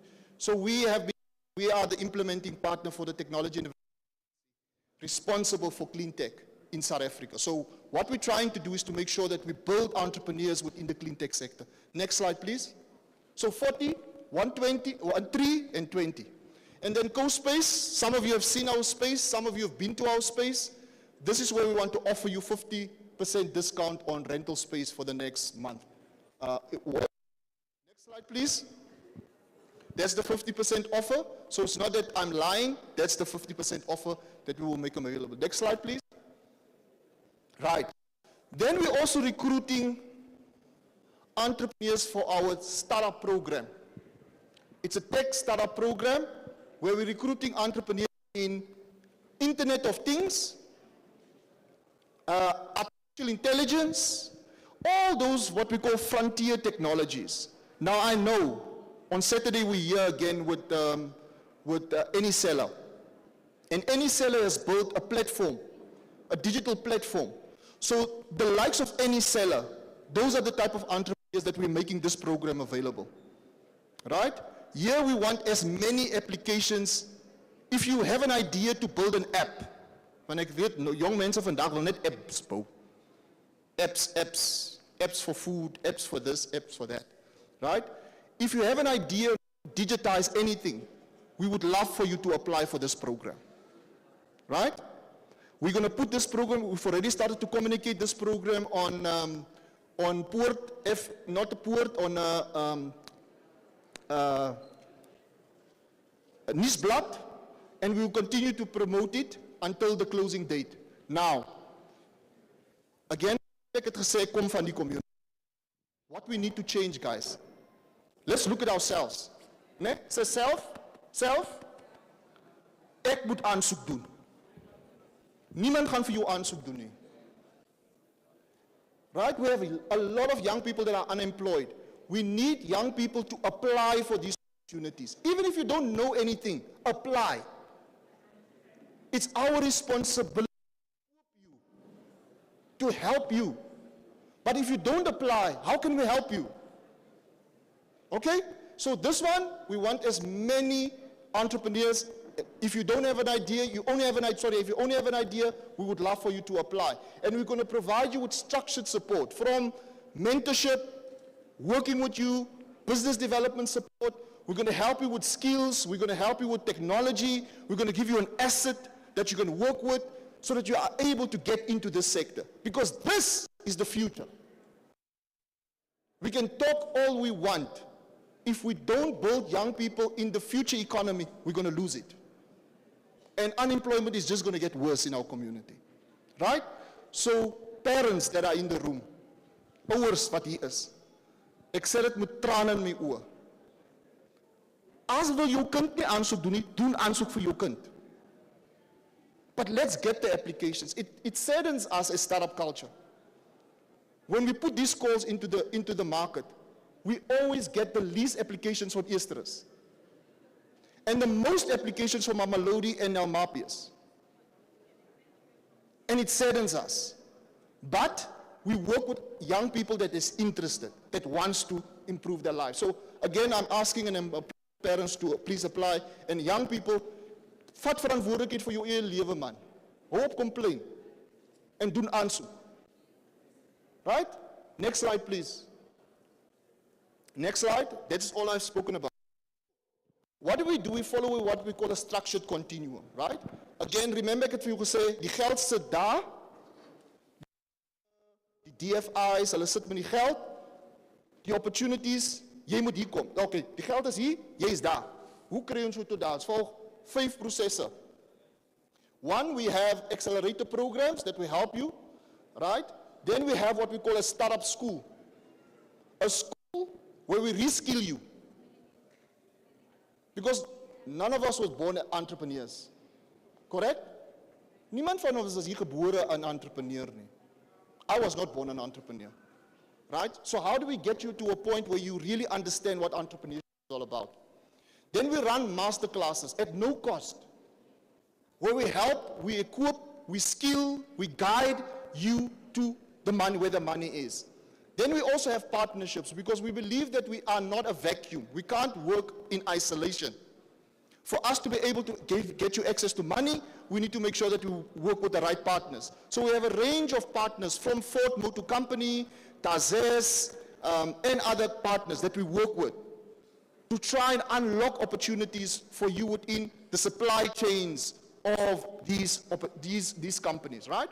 And then lastly, we work with TVET colleges. Now, why TVET colleges? They're very close to me. I believe that young people needs to be skilled in artisanal skills. I believe we have the best plumbers, we have the best beauticians, we have the best nail techs, we have the best hairdressers, we have the, Eersterust is the best course, by the way. But how do you monetize that? Volg je mee? Hoe maak je geld uit jouw skill uit? And that is what we want to build. That's why we're partnering with TVET colleges. Eersterust doesn't have a TVET college. But there's Tshwane North that has a TVET college. That we want young people enrolling in Tshwane North so that you can get access to the programs that we're going to unlock through the TVET college. Next slide, please. I think this is a video, you know, but this video just shows you where young people are. Our young people have skills. Our young people are educated, some of them. And if they're not educated with the skill of university, they have something they can do something. Maybe I need to this just see what you can unlock. Can you please play the video, sir?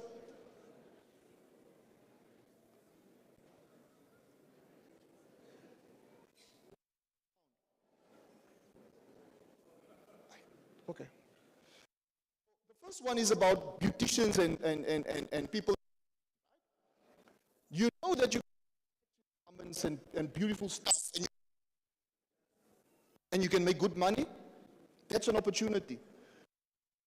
Eersterust, we have an abundance of skill in terms of cooking.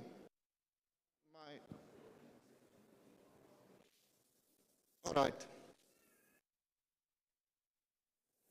All right.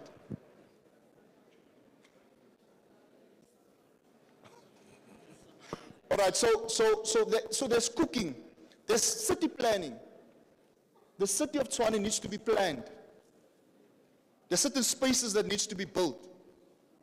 How do we get you as young people to start becoming involved in that space? Right? Then there's construction company. Yesterday, the Minister of Small Business Development launched a 300 million construction fund. Right? That fund is going to unlock opportunity.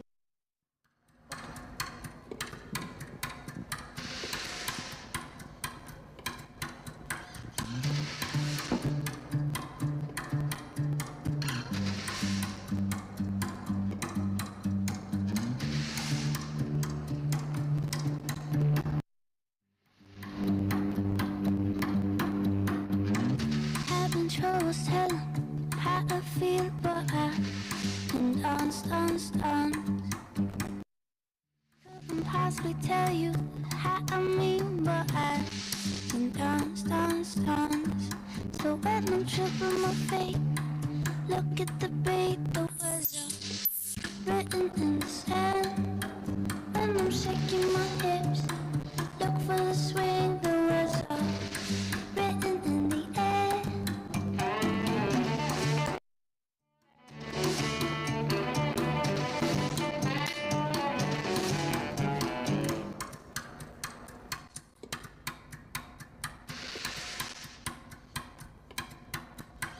Okay. All right, so for us, how do we get you into 1 million opportunities? Because we need you. We need you as a young person to come and see these opportunities and multiply these opportunities and use these opportunities. Go to my next slide, please. You can skip all the other slides. These are just our spaces, our facilities. Next slide. Next slide. Next slide. Yeah, next slide. We're going to, so I'm not going to speak about Tazes that much, but there's opportunities that sit within Tazes, and you can see Eersterust is part of that that we want to unlock. It's not that you've been excluded from the opportunities. And I must commend Tazes. Last year we embarked on our first joint project, and the CEO of Tazes graduated the first, what we call, he coined that name, logisticians. And of those logisticians, 50 of them came from Eersterust. 50. Right? So how do we giving them access to future opportunities through the Tazes program and what Tazes has tried to unlock. Next slide, please. This is just the future of what is going to happen in the city, right? Next slide. You can skip all the other slides. This is just where we are, what we do, and how we do it. These are our new hubs that are coming, our new hubs that we've already built, our new hubs in places like the Northern Cape. I must share with you, if you think, as julle dink, niks gebeur in die Noord-Kaap nie. Die Noord-Kaapse jong mense is honger. And they are leading what is happening in the Northern Cape. So we're saying to young people from Eersterust, it's time that you also start becoming hungry for opportunities so that can improve your lives. So in Region 7, within the city of Tshwane, we're also looking at building a clean tech hub. So in the Bronkhorstspruit side, we're also looking at building something there for young people in that area. Next slide. Within Tazes, there's also thinking around the Automotive Academy to build future skills within the automotive sector. And then we're also looking at what we can do to build young people within the future skills within the automotive sector. Next slide, please. In agriculture, we've taken 20 entrepreneurs into an agricultural program to help them to start farms or having farms to scale their farms in poultry farming. Ons gaan nie buite, ons weet waar is die opportunities. Poultry farming, a multi-billion rand sector. How do we get more young people to become farmers? En ek weet, julle sê, nee, maar farming is nie vir my nie. Ek wil nie 'n boer wees nie. Ek wil nie, the reality is you can become a very successful farmer and contribute towards food security. So we are also building new farmers and farm hubs across the province. And I heard the guys, Tida also spoke about this. So we are also building farms across the city of Tshwane. Next slide, please. Next slide. And then we're also going to look at health. There must be young people that is interested in health, medical, that wants to get involved. You're a doctor, you want to become a doctor, but you don't know where to go. There's things called future health and health tech. So we're also starting to build new skills within health tech. Next slide, please. You can go till the end. These are our clean tech programs. So I just want you to stop there quickly. So we also want to train drone pilots. Who wants to be a drone pilot? Right? Drone pilots. So after when I've spoken, gaan asseblief daarso, hulle gaan julle net register vir 'n drone accelerator wat ons ook gaan beginne binnekort. And that work with Laverne is young. Laverne is from Eersterust. To get as many young people into aviation and drone technology. And then the bikes is not a foreign concept to us. Bikes are there, 100% battery operated bikes, and we're also going to develop young people into operating that bike, owning a fleet of bikes to do deliveries. Right? Next slide, please. Those are the bikes. Next slide. Next slide. You can go to the end. Next. Go. Go. Yeah, for these what cook. Go back. For those that cook. Wie hou van kook? You know you need to comply to food safety standards, nah? Because remember, cooked food is something that if you consume it, you can become sick. And people can die. So what we need to do, or what we're doing with the city of Tshwane and SETFA, is to also train young people and people that owns a food facility to be compliant to the food safety regulations at no cost to you to make sure that you comply. Right? Next slide. I spoke about the poultry, I spoke about the bikes. Next slide. And then what we've picked up is that young people that can't access the, I'm not sure if the innovation hub is here. There's a lot of young people that can't get to CSIR to help them to build. Jy wil iets, maar jy weet nie hoe om dit te bou nie. Jy weet nie waar om te gaan nie, om het 3D print en alles daai nie. What we have, the meeting that I just at the city of Tshwane, is to start having smaller, what we call rapid prototyping facilities across the city. And having prototyping, even one in Eersterust. Right? Julle weet hoe lyk die stadium daar bo, né? Die cricket stadium. How do we repurpose that facility into a facility that can help entrepreneurs and young people?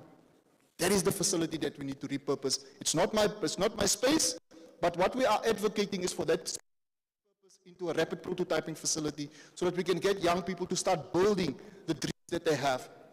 Next slide. Next slide. This is our learning lab where we help young people to get into future technologies. Next slide.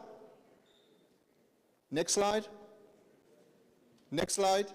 Okay, let me stop the program director, otherwise I'm going to speak the whole day. So, what I'm trying to say, guys, the opportunities are there. But more than anything, it's about time that you apply for these opportunities. Influx of let's rather say we don't have enough space than not get applications from people from Eersterust. And that is my concern. If you ask me what keeps me awake at night, it's two things. One, that the economy is not growing the way the economy is supposed to grow. Because if the economy doesn't grow, we can't create jobs. Right? So that's the one thing that keeps me awake at night. The second thing that keeps me awake is this community. Because of all the opportunities that we put in the market, you guys don't apply. So it makes you sad.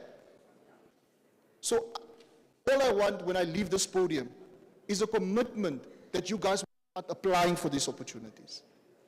Whether you're young or whether you're old, apply so that we can help you. Thank you very much.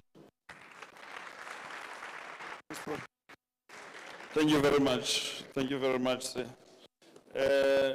I'm sure the youth of Eersterust have seen what has been brought onto your doorstep.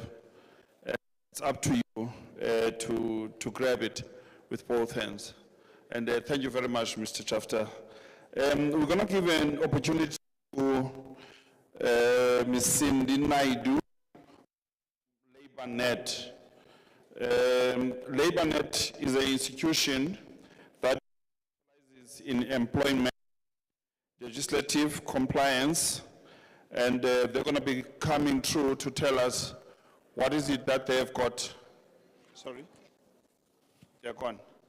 Oh, unfortunately, Ms. Naidu has left. She did mention that she's got a 1 o'clock meeting. With that being done, then we'll give an opportunity to Ford, Ms. Jigalana from Ford, to tell us what skills that are available at Ford, and if there are any opportunities, he will be in a position. Mr. Jigalana.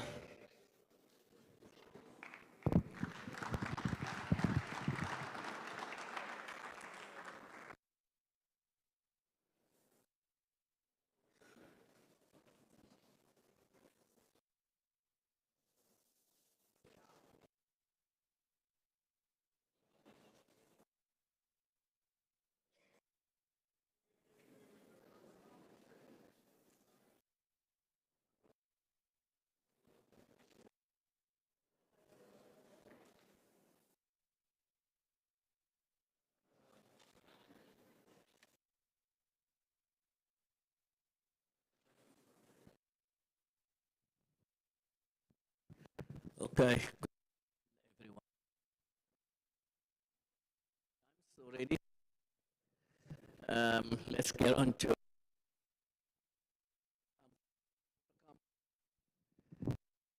I'm from Fort, and I'm training in Silverton, and for the. So basically, I'm not here as HR, so I can never answer those questions. I'm not an employer. I'm a developer of people, upskilling people to the level that we require them to be to operate in our industry. I see most of the youth. Something touched me from Chapter's presentation, and there was another question asked by one of our councillors. The answer for her question,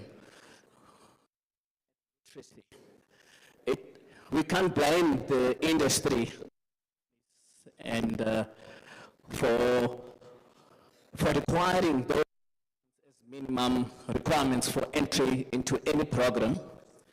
They are set by the qualification developers, ETQA, Education, Training, Quality Assurance, South African Quality Assurance. Those are minimum requirements for people to enter into a particular program. And it takes me at a younger age. I wanted to do medicine. And they asked me, where's my math results? I showed them, they chased me away. Then I said, okay, second option, said maybe I can be a pilot. They said, where's your math results? That was 38 years ago. Then they said, please go away. It's not something new in terms of that question that was asked. It's been there for years and years. So we can't blame the industry for mathematics, okay? All right, trying to answer that question. Right, I'm here basically to bring excitement to the youth to understand the industry. Not talking about Ford Motor Company per se. We've got a lot of OEMs in South Africa, and we should be proud of it. Almost 7, all spread around South Africa.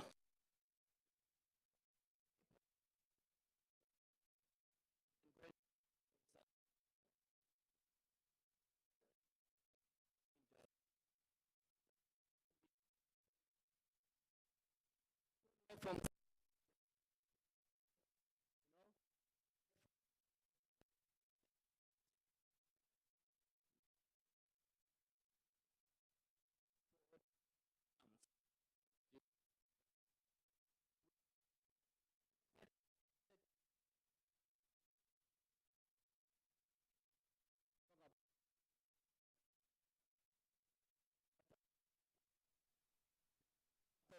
the OEMs, so we can work there.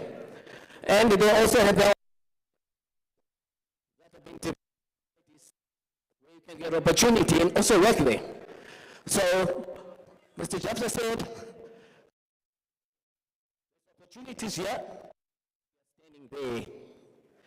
I'm saying jobs, and you're standing there. You need to get yourself closer to the job. And that's what we're going to talk about. So my message basically will be just be focusing on the automotive industry. If you look around, now we all know, we are all educated and winding up. We see the cars that used to exist in the past, things have changed. Things are not the same. The engines, things have changed. Even the computers, things have changed. I was speaking to my daughter, I said, where's the iPads now? I don't hear anyone talking about the iPad. It's gone. Things are changing. Technology is taking over. Right.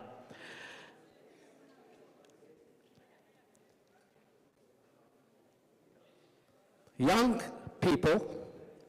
I think they need to work around their career, to choose a career that's going to matter in their lives. We've mentioned a lot of careers chapter. The whole industry has got a variety of careers: hairdressing, fashion, structural engineers, building, construction, agriculture, some other things that to show there that actually made me to think, just to think about automotive. So you can be anyway, as long you are prepared with your career to jump into that career.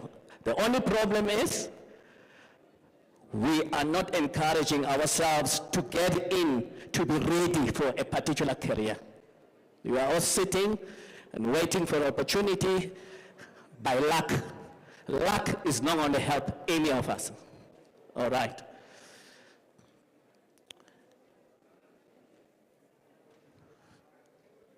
There's a bigger shift in the industry, and I'm sure you all seen it in electrical vehicles, self-driven vehicles. This has been now 9 years, 10 years. Cars are connecting with Wi-Fi now. You can start your car while you're in your dining room and the car starts. You're talking to your car while you're in the lounge. So what does this say to you? Technology has taken over. Labor-intensive opportunities are diminishing every year. Every year. So it means we need to change our mindset to say, all right, if the labor-intensive jobs are changing, we need to be inclined technological. All right? Now we're talking about hybrids. You saw the presentation.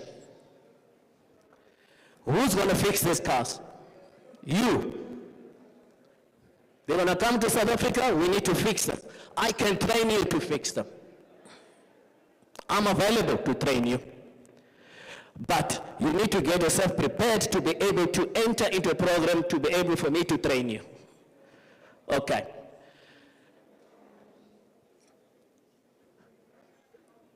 I think there were a lot of mentions about robotics and whatever, and I've just mentioned jobs are diminishing.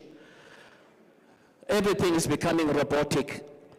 I remember at my younger age, when I started at SAMCO 1996, I look at how many people worked at Ford, SAMCO, and look at how many people are working there today.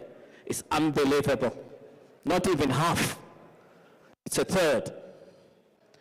What does that tell you? Technology came and took over.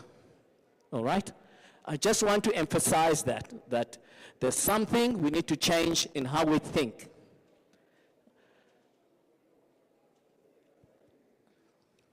How can you get into this technology? I feel like parents now are also getting more demotivated. And I'm going to blame the parents for not continuing to motivate the youth to make sure they don't drop maths. I want to go back to that maths question. Because for technology, you're going to need maths. Even if it's fine, you are getting somewhere. As I've mentioned, I also could not be a doctor or a pilot. I changed my mindset and the attitude on maths, and I went to do maths. I registered at Cape Technical in those days. I got distinctions in maths, and I asked myself, how come? How come did I do it when I was 4 years younger? You get the distinctions when you're really determined to do something in your life. That changed my life till today, because I went to do that maths. Okay. For instance, now you do your standard 10, or what do you call it, grade 12. You can go into an apprenticeship. You can go into an apprenticeship straight from standard 10, from grade 12, straight. You don't have to go to university. We do offer that at Ford Motor Company. At Ford, we do offer that at Ford. And I want to say we do make sure we advertise here at Eersterust too. I've been to Pick n Pay Civic Center. lots of places here to make sure we put the adverts for people to make sure that they do see them. But unfortunately, I know there's those other culprits that will go and rip it off there, and it's not there, other people don't see it. And other people lose opportunity. I've seen it because we take photographs for every advert we do. The mafias, wherever we go. But we've been here because we want your community women as much as possible. We want your women from here, from Eersterust. Now I'm announcing it officially, we want them. There's a couple, there's a lot now, from the past 5 years, I see there's a lot of women who had the opportunity to get into our leadership programs and are working for Ford. And I can see it's all youth. Okay? So we need to improve that. We need more women from Eersterust. I hope they are listening. So, think of going to university or think of going to a TVET, we can accept you. You can come and do an apprenticeship with us. Okay? We can help you to be a millwright person. And I'm sure maybe you know, a millwright person is a combination of electrical and mechanical. Eventually, it's easy to develop that person to become a technologist, a robotic technician, because he's already in the right frame of reference in terms of capability in the mind. You can come and do electrical with us. We will train you for 4 years, get your red seal, and be qualified, and get a job that pays well, very well. You know, you can come and do transportation electrician, which is a new qualification now, replacing auto electric. You can come and do that. The legacy qualifications, remember, young people, are being phased out by the government. There's occupational qualifications that are coming in now to prepare you for the future. So if you're sitting and delaying to be part of these new occupational qualifications, you're going to really be late, and you're going to feel demotivated. That is just too much. There's no more N1 and N2 and N3. It's gone. If you are still thinking of doing it, it's gone. It's bye-bye. You'll have to do now vocational qualification. You know, takes you 3 years full. It's more expensive now, more money out of your pocket, but you still have to do it to be able to get a job and be a tradesperson eventually.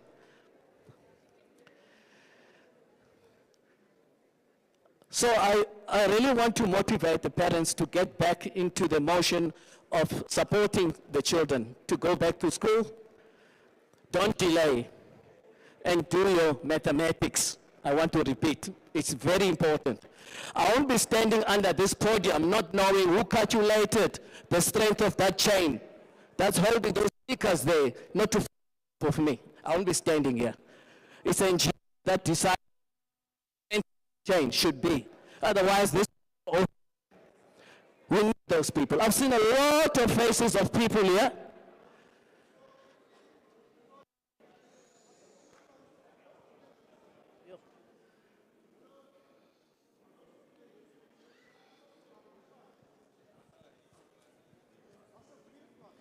Here's the mic.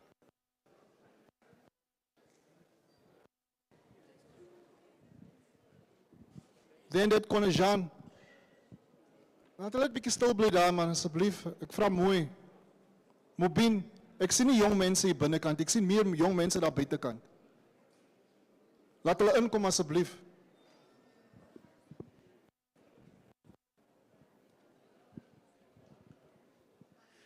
We must always remember time lost can never be regained. Ne? So if you are standing outside and not listening, it's your time and it's your failure. So at Ford, there's a lot of opportunities that I've mentioned, the apprenticeships and different types of apprenticeships. And the other OEMs are also covering the same apprenticeships. I'm very motivated to talk about mechatronics. Mechatronics is a pride of the day in terms of the best trade you can ever get in South Africa. And now it is fully developed. It's got a trade test now, which didn't exist for 7 years. I really plead for those who still have energy in their lives to do a mechatronics. They'll be employable in South Africa, any OEM, out of South Africa, anyway, they will have a job. The jobs will be sitting there waiting for them. It doesn't mean other trades are not important. You can be a woodworker, you can be a boiler person, you can do anything else, but let's choose what is going to make sure you get a job. Because the industry is flooded with lots of people trying to infiltrate into that industry. We can't all go to the same industry. I mean, there's offers there, 3 people for this, 5 people for that. It's not saying 100 for this, 100 for that. Even Ford is going to train 500 people, but only 5 will get jobs because it's only based on the demand. But you can take your qualification and go anywhere and get a job. We have graduate programs. Maybe some of you don't know who are busy at TUT. When they're still studying and they finish, we can put them in as a graduate. We call it a young professional program. It exists now. I see probably more than 60 students applying through PNET and other hosting agencies. We've also got a young graduate program also, people from doing engineering and marketing and sales. We also have that, and we support those students as well. And we have the previous legacy engineering experientials, which I manage. You can also have an opportunity to apply with us and do experiential engineering. And also those qualifications are starting to be obsolete. Now you have to do your full diploma. There's no more national diploma. That word national has ended. So things have changed. So the longer you wait, when you get back, things have changed, and you have to start from scratch.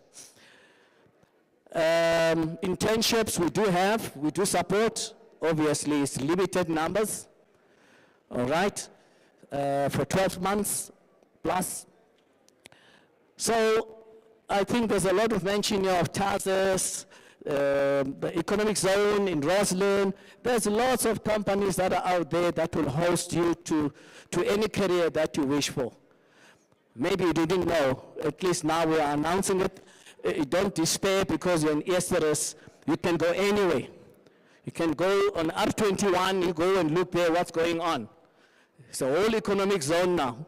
R21 in the next 5 years, from Pretoria to Kempton Park, you won't see anything else other than companies. So there is opportunities that are coming to the country. Okay, so I'm only then here standing to say, I really motivate the youth to go back to school, do your N4, N5, N6 if you can. Go and do your vocational studies if you can. Bursaries are very limited here and there, but if you start somewhere, do an apprenticeship, it's going to get you somewhere. Thank you.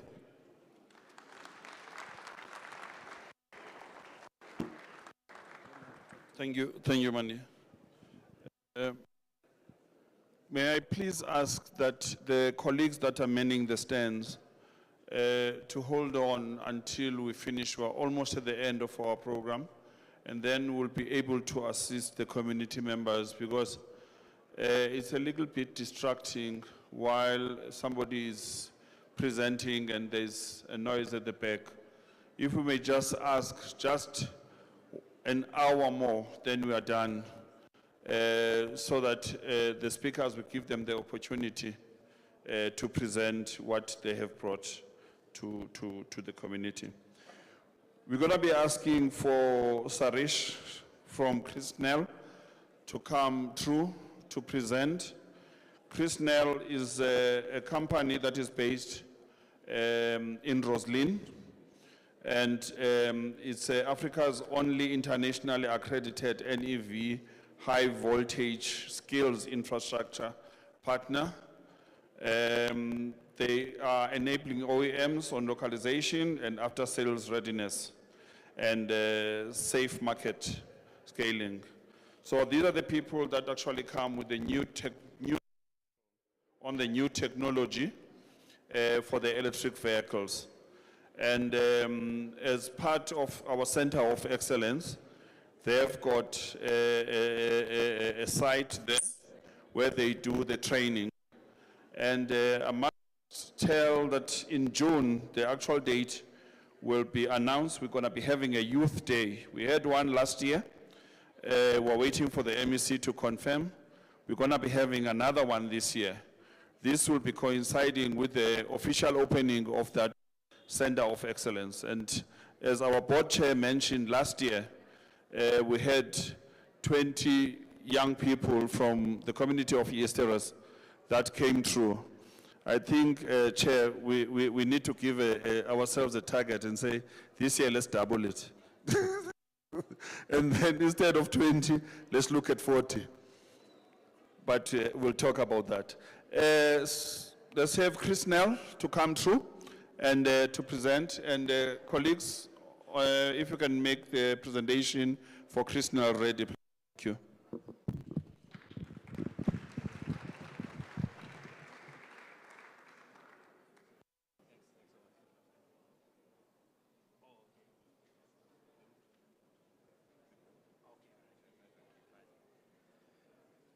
Hi guys, thanks for having us today. I'm here from Crystal SA. We're quite excited to be out here today because much of our initiatives are in line with this sort of program aimed at school level and aimed at a community level as well. So we are a training academy, the first in Africa to be accredited by the IMI, which is the Institute of the Motor Industry in the UK. All our, or some of our courses at technical level or industry level are run through the IMI. So attending those courses would actually award you with a certificate from the UK, which is internationally recognized.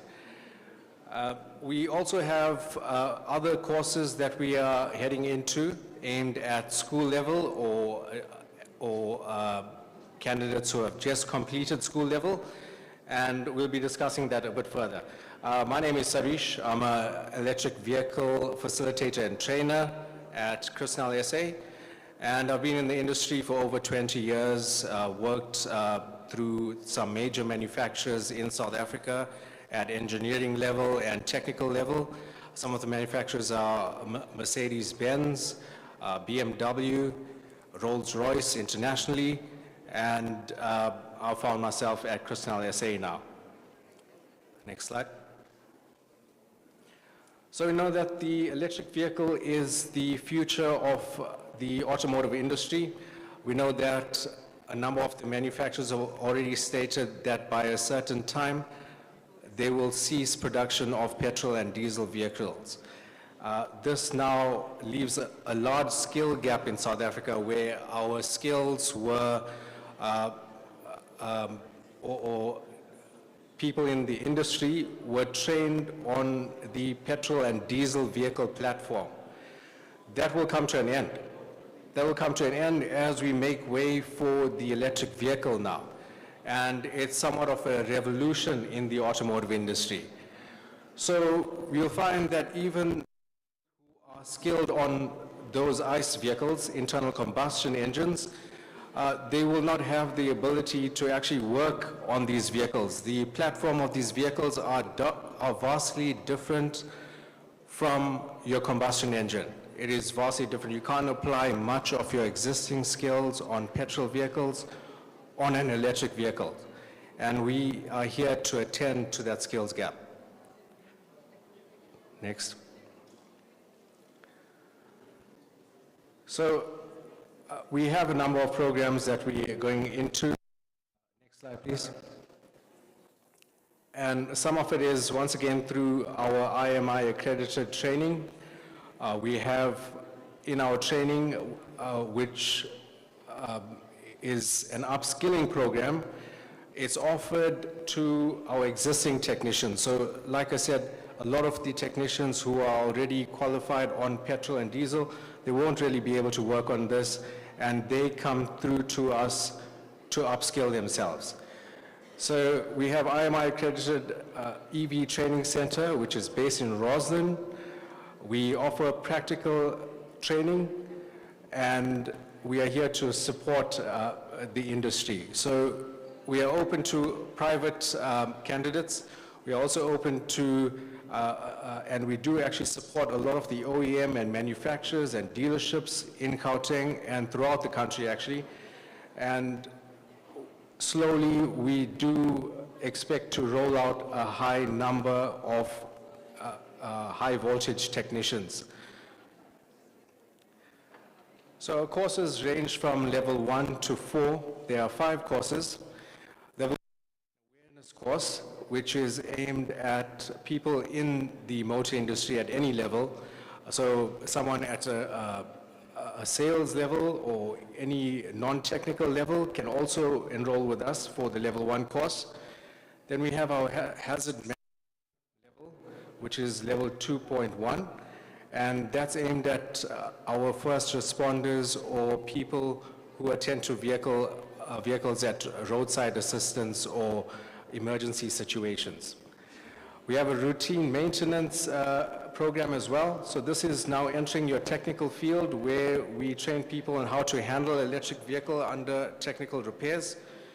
And we're going to a bit of a higher level with level 3 where they become more familiar with diagnostic and testing practices. Level 4 is focused more on battery and cell structure of your high voltage battery. So just remember these vehicles hold a high level of voltage, much higher than what you'd even find in a building. So a typical building like this would hold voltages of up to 360 volts if it has a 3-phase power supply, or a minimum of 220 volts. An electric vehicle would hold power of up to 600 volts. This is a very dangerously high level of voltage if someone is unskilled and attempts to repair a system holding this level of voltage. Next slide. So, like I said earlier, we have been engaging with the community over the last 2 years. We've had various programs available. We've targeted previously disadvantaged communities and schools which were in need of some support. And we have some special programs for them to reignite that interest in maths and science. So our main focus, again, is on mathematics and science and technical subjects offered at school. Trying to enter any industry without a maths or science background would really limit that individual. And we're here to highlight the need for maths and science. And our programs at school level or at community level engage the young students, and we have some exciting experiments and programs for them to show that maths and science can be applied in real life and show its practical use in the world.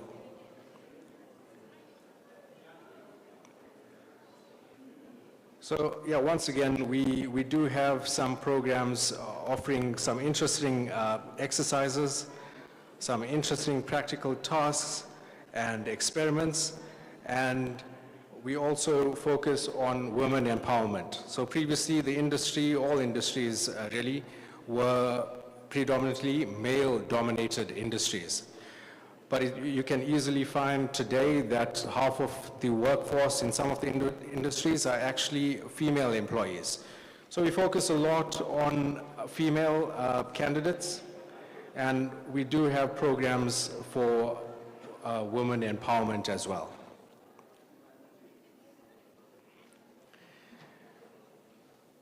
So our skill development program, it's an initiative for learners from grade 8 to grade 12. It's to introduce students to electric vehicles, electric vehicle technology, And this includes solar power to have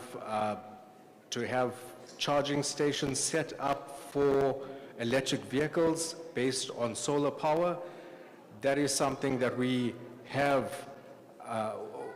developed labs for at the Trade Test Center at the AIDC.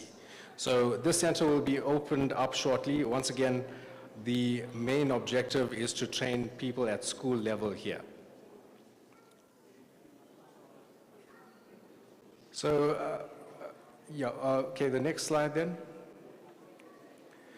So we do engage, once again, we do have a webinar that's going to be launched soon, and this is open to anyone who wants to register with this and get a bit more information on our programs and how they can enroll for our programs. Please join us for our webinar. We're also available on Facebook, find us on LinkedIn, and we have a number of bulletins that come up every now and again, and a lot of interesting programs. So once again, this is our webinar that's going to be launched on the 28th of May. And our school program at our college falls under AIM-GT, which is Africa Institute of Mobility and Green Technology. Here we train people on the basics of electric vehicles. So at this time, we still think of electric vehicles as a future concept, but government does have the initiative to have the vehicles on a road made up of at least 20% of electric vehicles by 2030. And we find that some countries as well have reached a capacity of about 80% of electric vehicles on their roads. So it's really a vehicle that's taking off very fast globally and replacing our electric and diesel vehicles, petrol and diesel vehicles.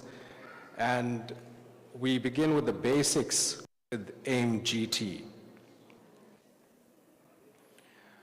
So at our center, we focus on battery technologies, which we'll also be developing. We'll also be developing high voltage batteries, and this starts at cell level. So here we look at our different formations of our cells, cell balancing, and our cell structure with the aim of creating a high voltage battery. Electric vehicle technology, so there are various systems in the electric vehicle. Our battery management system is one of the more complex systems, and our inverter systems, where you have your conversion of currents from direct current to alternating current and vice versa. But we cover all these various systems in our programs.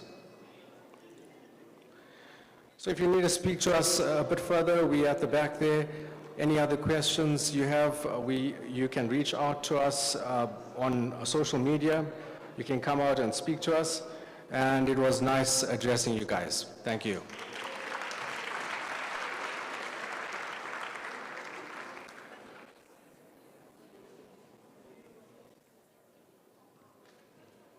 Well, thank you to Chris Nell.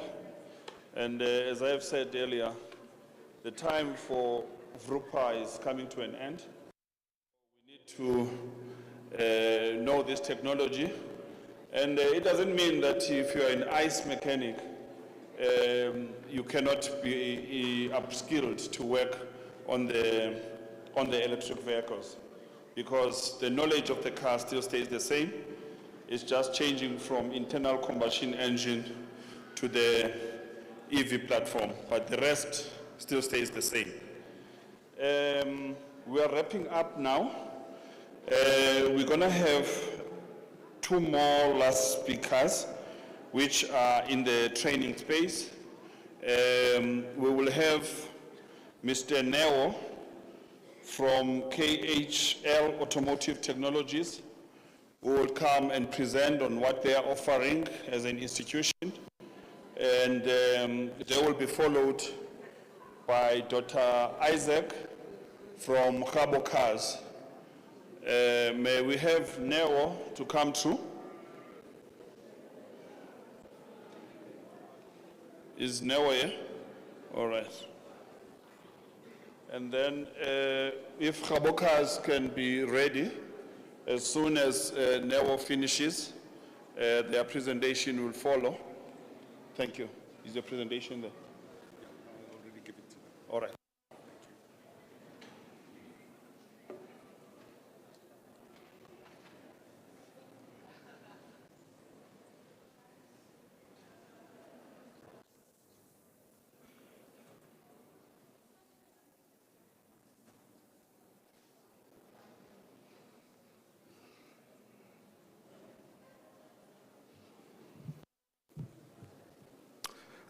Good day, everyone.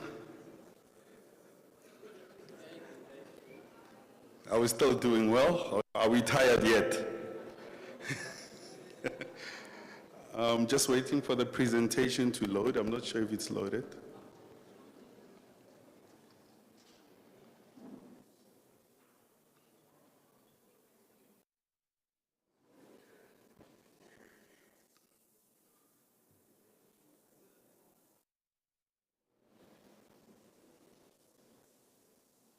Oh, thank you. So I'm standing here representing KHL Automotive Technology.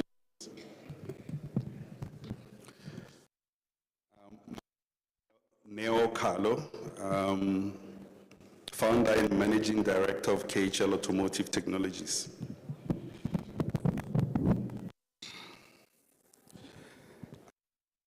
KHL Technologies is based in Roslyn.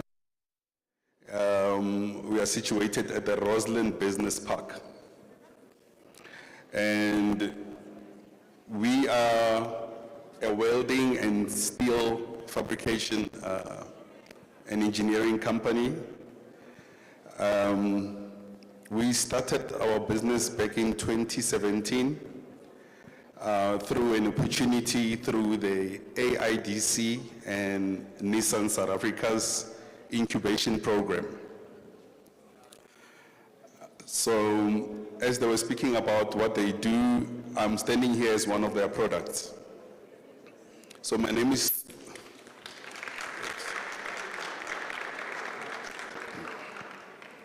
So as I said, my name is Neo. I was born in Mamelodi. I went to school in Mamelodi. Went to high school, Mamelodi High School. Then I went to West Technicon to study industrial engineering. I worked as an industrial engineer for when I started working for a couple of years. And then eventually, in the automotive industry and manufacturing industry, the mining industry as well.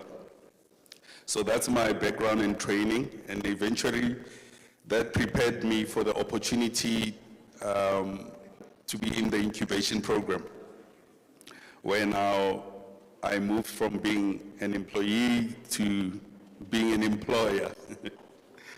I cannot express I am for that opportunity to the AIDC and Nissan South Africa. So we've worked with a couple of different companies. We can move to the next slide. So that's basically what I was reading there about myself. These are the companies that have opened their doors. You can see on the top left, there is the AIDC sitting. That's where it started. And this is a combination of, you'll see there's some companies are not here yet, but I would like to CETA, some high schools there, and there's some companies like BMW and Babcock. And TIDA is also there. It's an economic development. Next slide. So I want to talk about the training opportunity that we company and that come out every now and then. The latest collaboration between again with the Center of Excellence, where a number of young people have, this year only, there's almost 100 young people who've been trained. So the incubation program finished in 2022. So this is 3 years ago.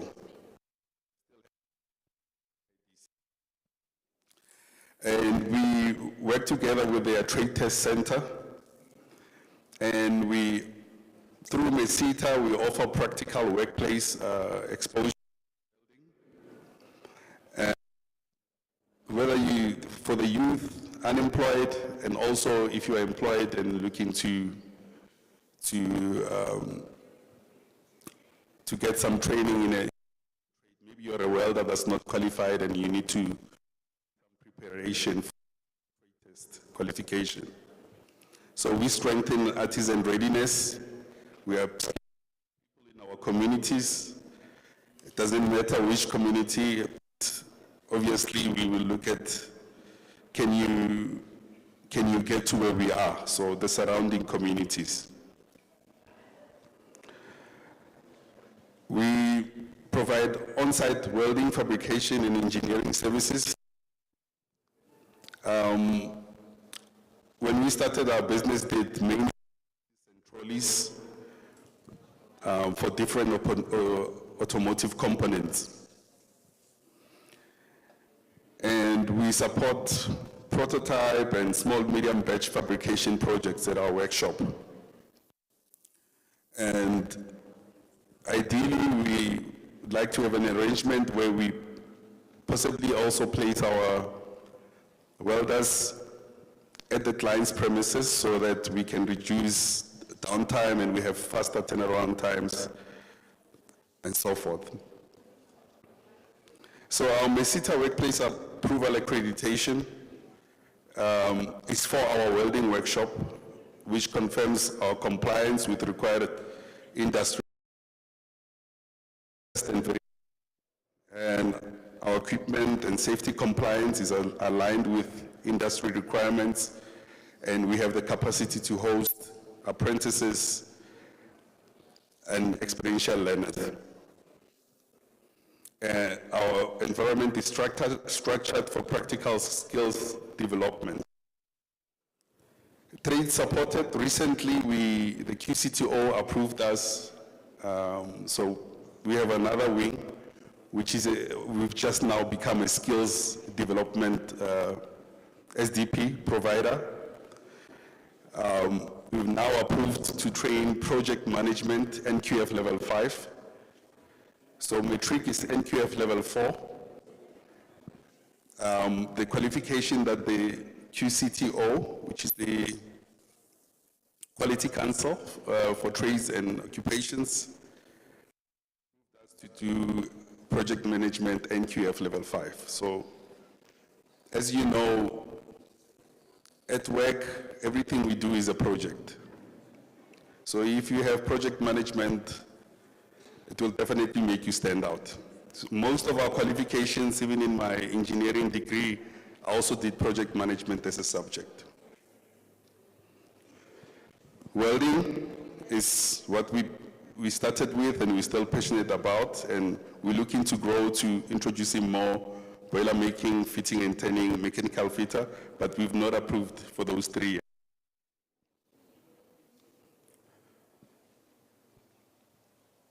So we are not only a fabrication service provider, but we are committed to qualified young people for the industry.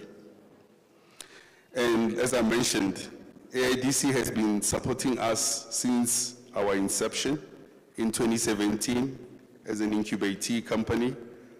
And now we work together with them in skills development for young people, unemployed and employed.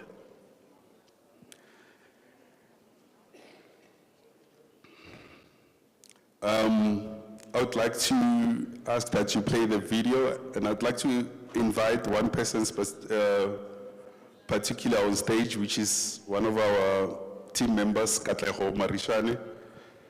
There's a story I just want to tell you about this young man.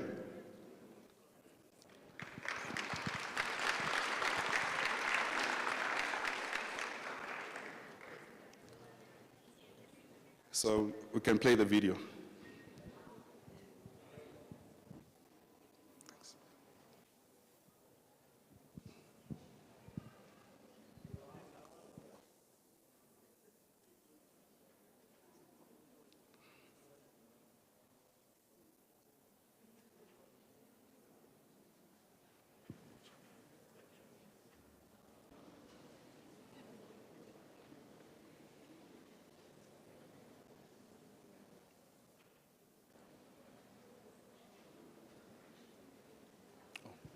Okay, while they're looking for the video, Katleho Marishani is from a school called Mamelodi Pre-Vocational School in Mamelodi. As I mentioned, that in partnership with the AIDC, we've trained almost about plus minus 100 young people. And you'd ask me, okay, 100, we are only in May. Some training courses are just refresher courses in welding, and they sometimes come for one day. Now you come for one day, I don't know you, and you come with 9 other people. And the next day, 10 other people, 10 other people, and so forth. Now, he was one of the first 2 that came through. And as he was welding, let me tell you about the school. The school is Mamelodi Pre-Vocational School. They don't have an opportunity at that school to have a matric qualification. So most of the learners, they don't enjoy reading textbooks. They don't enjoy reading a lot of, words, but give them work to do that when they use their hands, and you'll see them flourish. So as you walk into that school, everything in that school is done by the learners. They've got welding, he was in the welding class. They've got coding and robotics, they've got hospitality, they've got motor mechanics, hairdressing, sewing, and so forth. They do many things, and they have days at school where they sell their products. Now, he only came for one day, and he made an impact on me. And so I decided to call him when there was an opportunity to come and join the team. And this is how I met Katleho.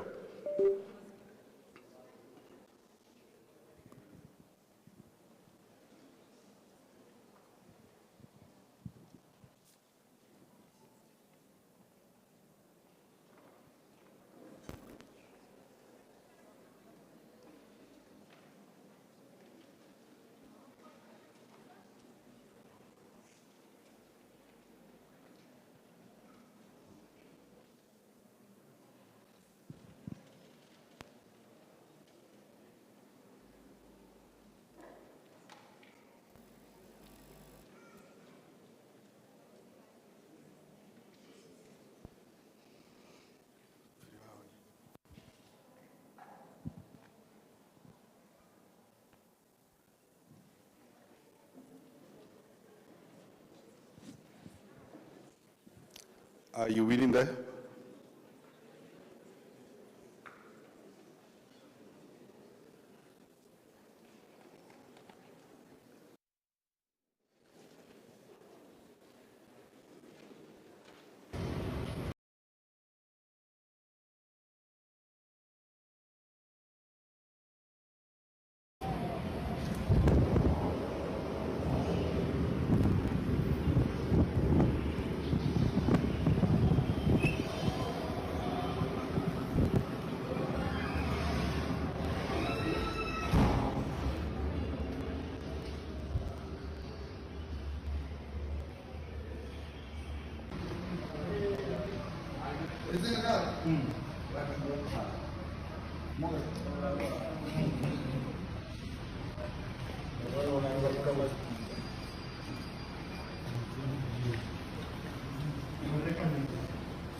There's Katlego with a head.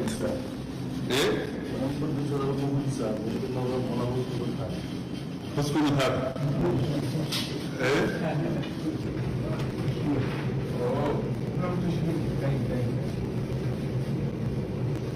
Okay. Yeah, okay, with you.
So that's how I met this young man, and he's now part of the family. Thank you. Thank you. So, thank you. Thank you. Thank you. Thanks. While we're waiting for workers to come, I just want to announce that we also got Standard Bank in the house. For those individuals who want to open up bank accounts, you can visit their tables, their stall there at the corner. We'll give an opportunity now to Aboka. We'll ask our CEO to be ready for the vote of thanks after Dr. Isaac. Thank you.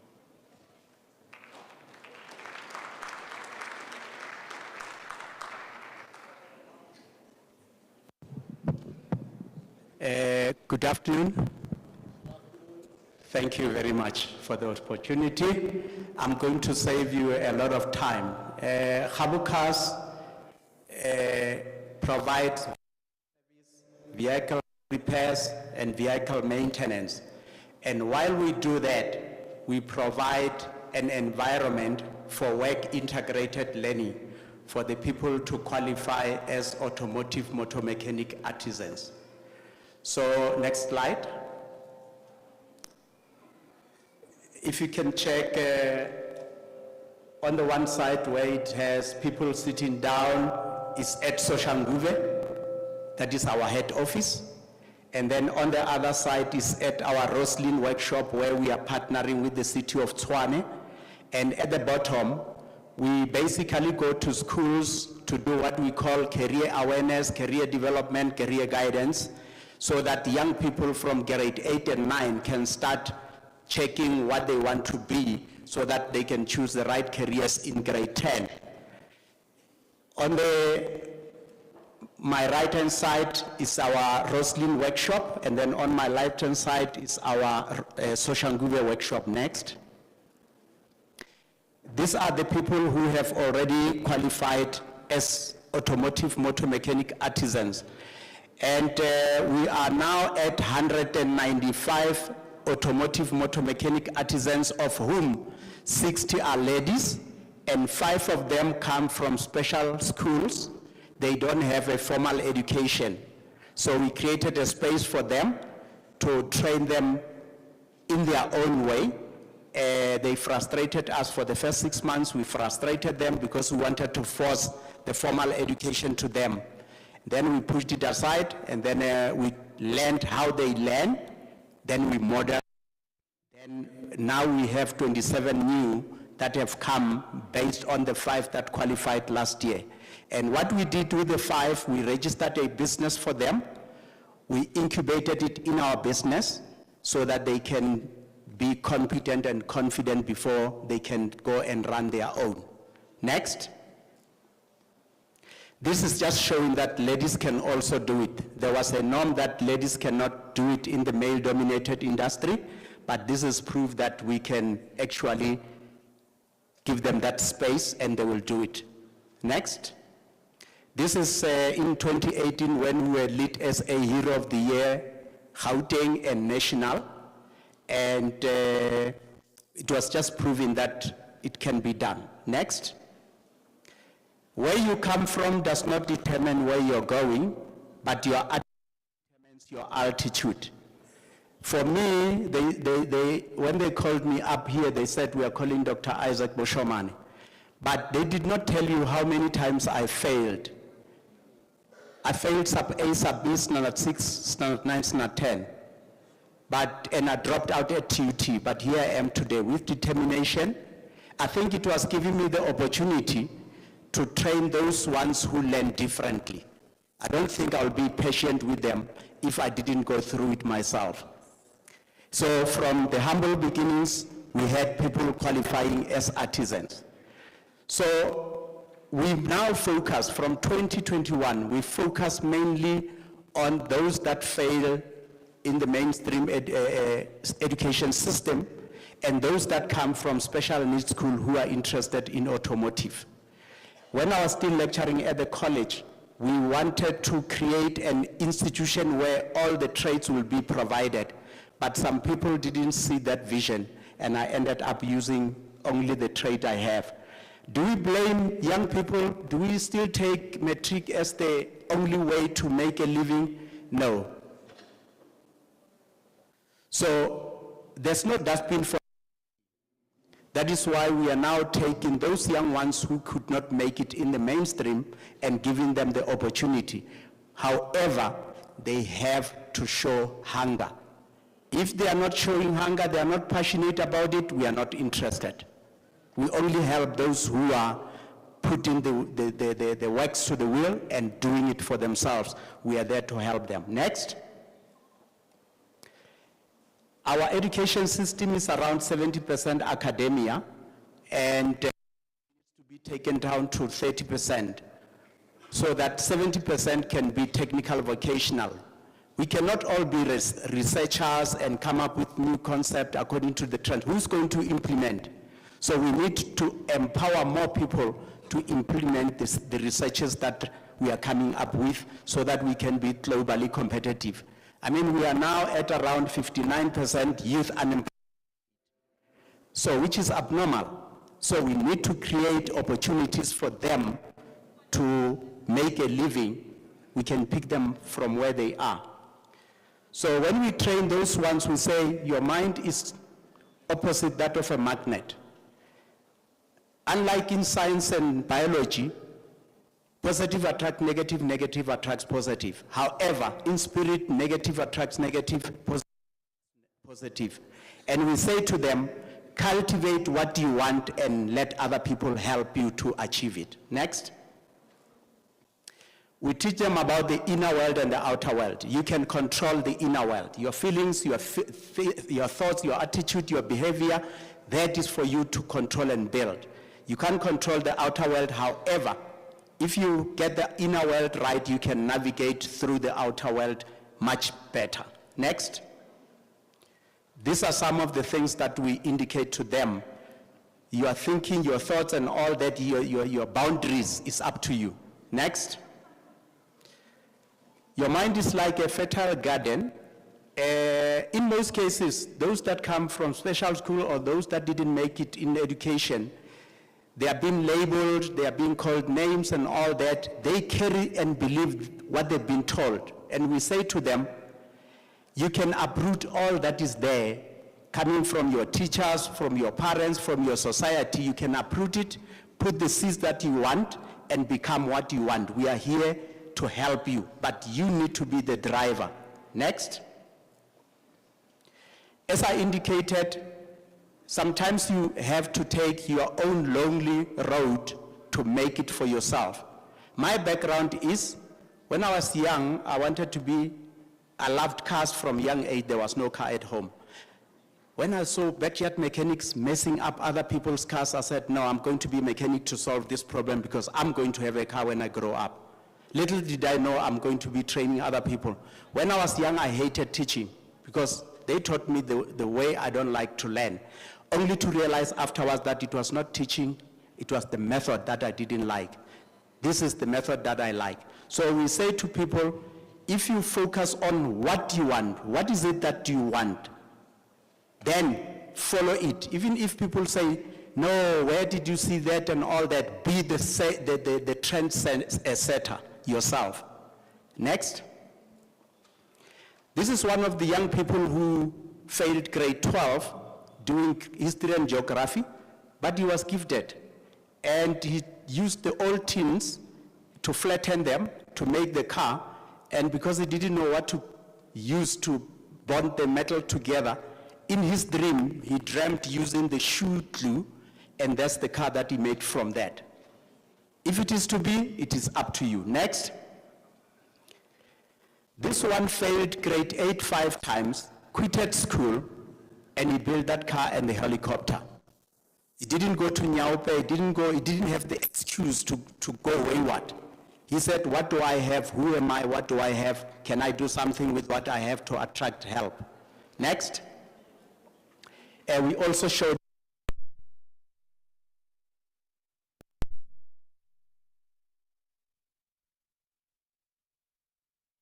our education system didn't favor him, but can we also start to use other methods to pull those young people out there so that they can also come and play the meaningful role in the mainstream economy? Next. And Minister Blade was saying to him, what was the problem with you at school? Because you can do these things. So we just need to support. I'm saying to the young people here today, know yourself, know what you want, get other people to help you to achieve it, but you are the main driver. With those words, I thank you.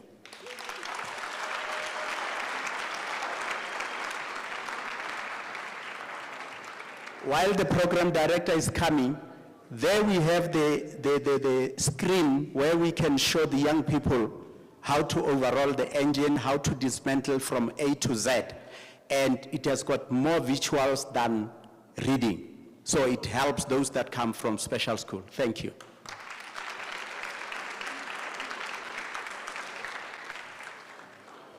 There you have it.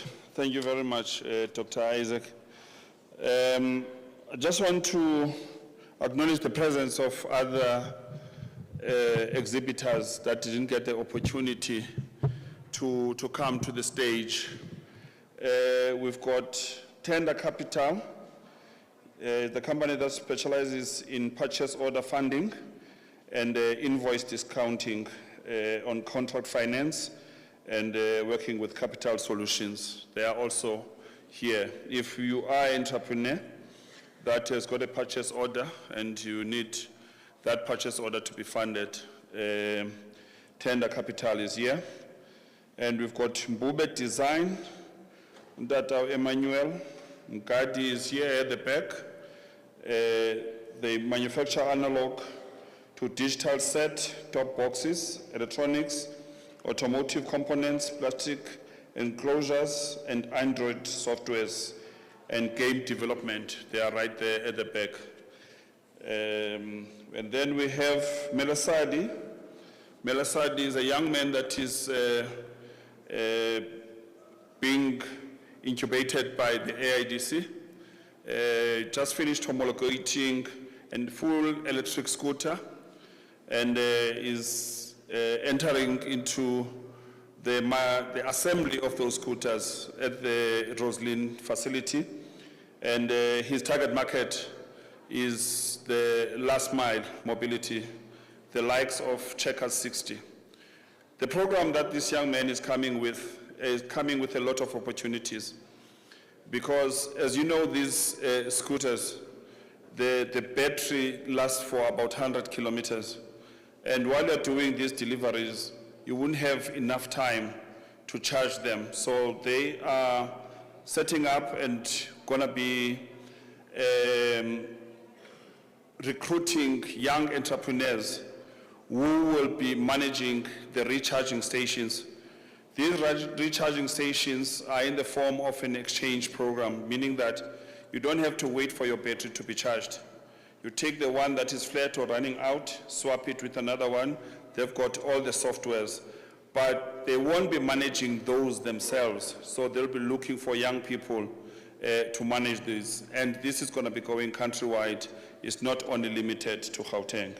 So these are the opportunities that this visit to Eersterust is bringing to the community of Eersterust. Now, in closing our program, we're going to be asking our CEO, Mr. Andile Africa, to do the vote of thanks. And then after that, I'll be coming with more announcements as to what is going to be the way forward. Thank you.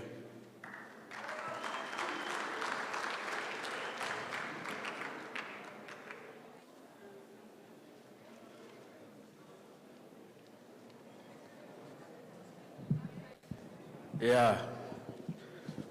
When Asanda speaks before me, I always have to lower the mic.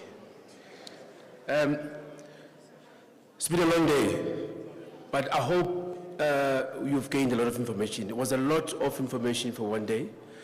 Today's objective was to share information. I know that some people expected a little bit more, maybe some specific opportunities. There are opportunities that are here. Go to the stalls at the back there, talk to the people, put your name down, put your contact details, and the area of interest that you would like for us to assist you with. Mine is just to do a vote of thanks. I would like to start by thanking Councillor Lawrence, who was here to grace the occasion and welcome us to his ward. MMC Mabuja, always available to assist us with initiatives such as this. Our chairperson, Mrs. Van Eck, this was actually her idea for us to start this, and we're really inspired by it. And we want to replicate it and come back with other programs in Eersterust that are more focused in smaller groups.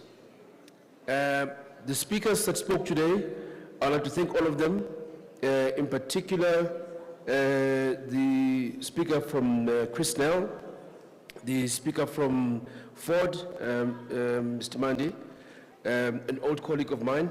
Thank you very much for gracing us with your presence. The speaker from Startup Culture, Mr. Jafta, the speaker from KHL, the speaker from LabourNet, and thank you for calming the crowds down when we're having a bit of a chaotic meeting. I would like to thank each and every one of you that has made time. It has been a long day, as I said. We started at 10 o'clock. It's almost 2 o'clock now in the afternoon. Thank you for your patience. I hope today at least takes one thing away from today.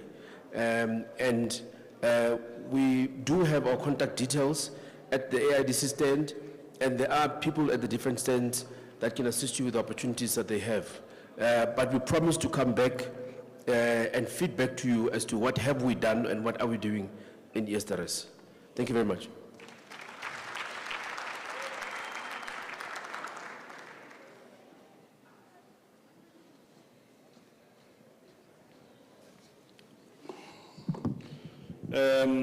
We've come to the end of our program. Now is the opportunity for the community to visit the exhibition stands. And our lunch will be served at 2:30 to give you the opportunity to interact with the exhibitors. Lunch, there's a kiosk outside. I will when it's ready to go there, but take this opportunity to visit the stalls now, and then we'll let you know when we are ready. Thank you very much for your time, really appreciate, and I hope there's something that you have taken with you home. Cheers.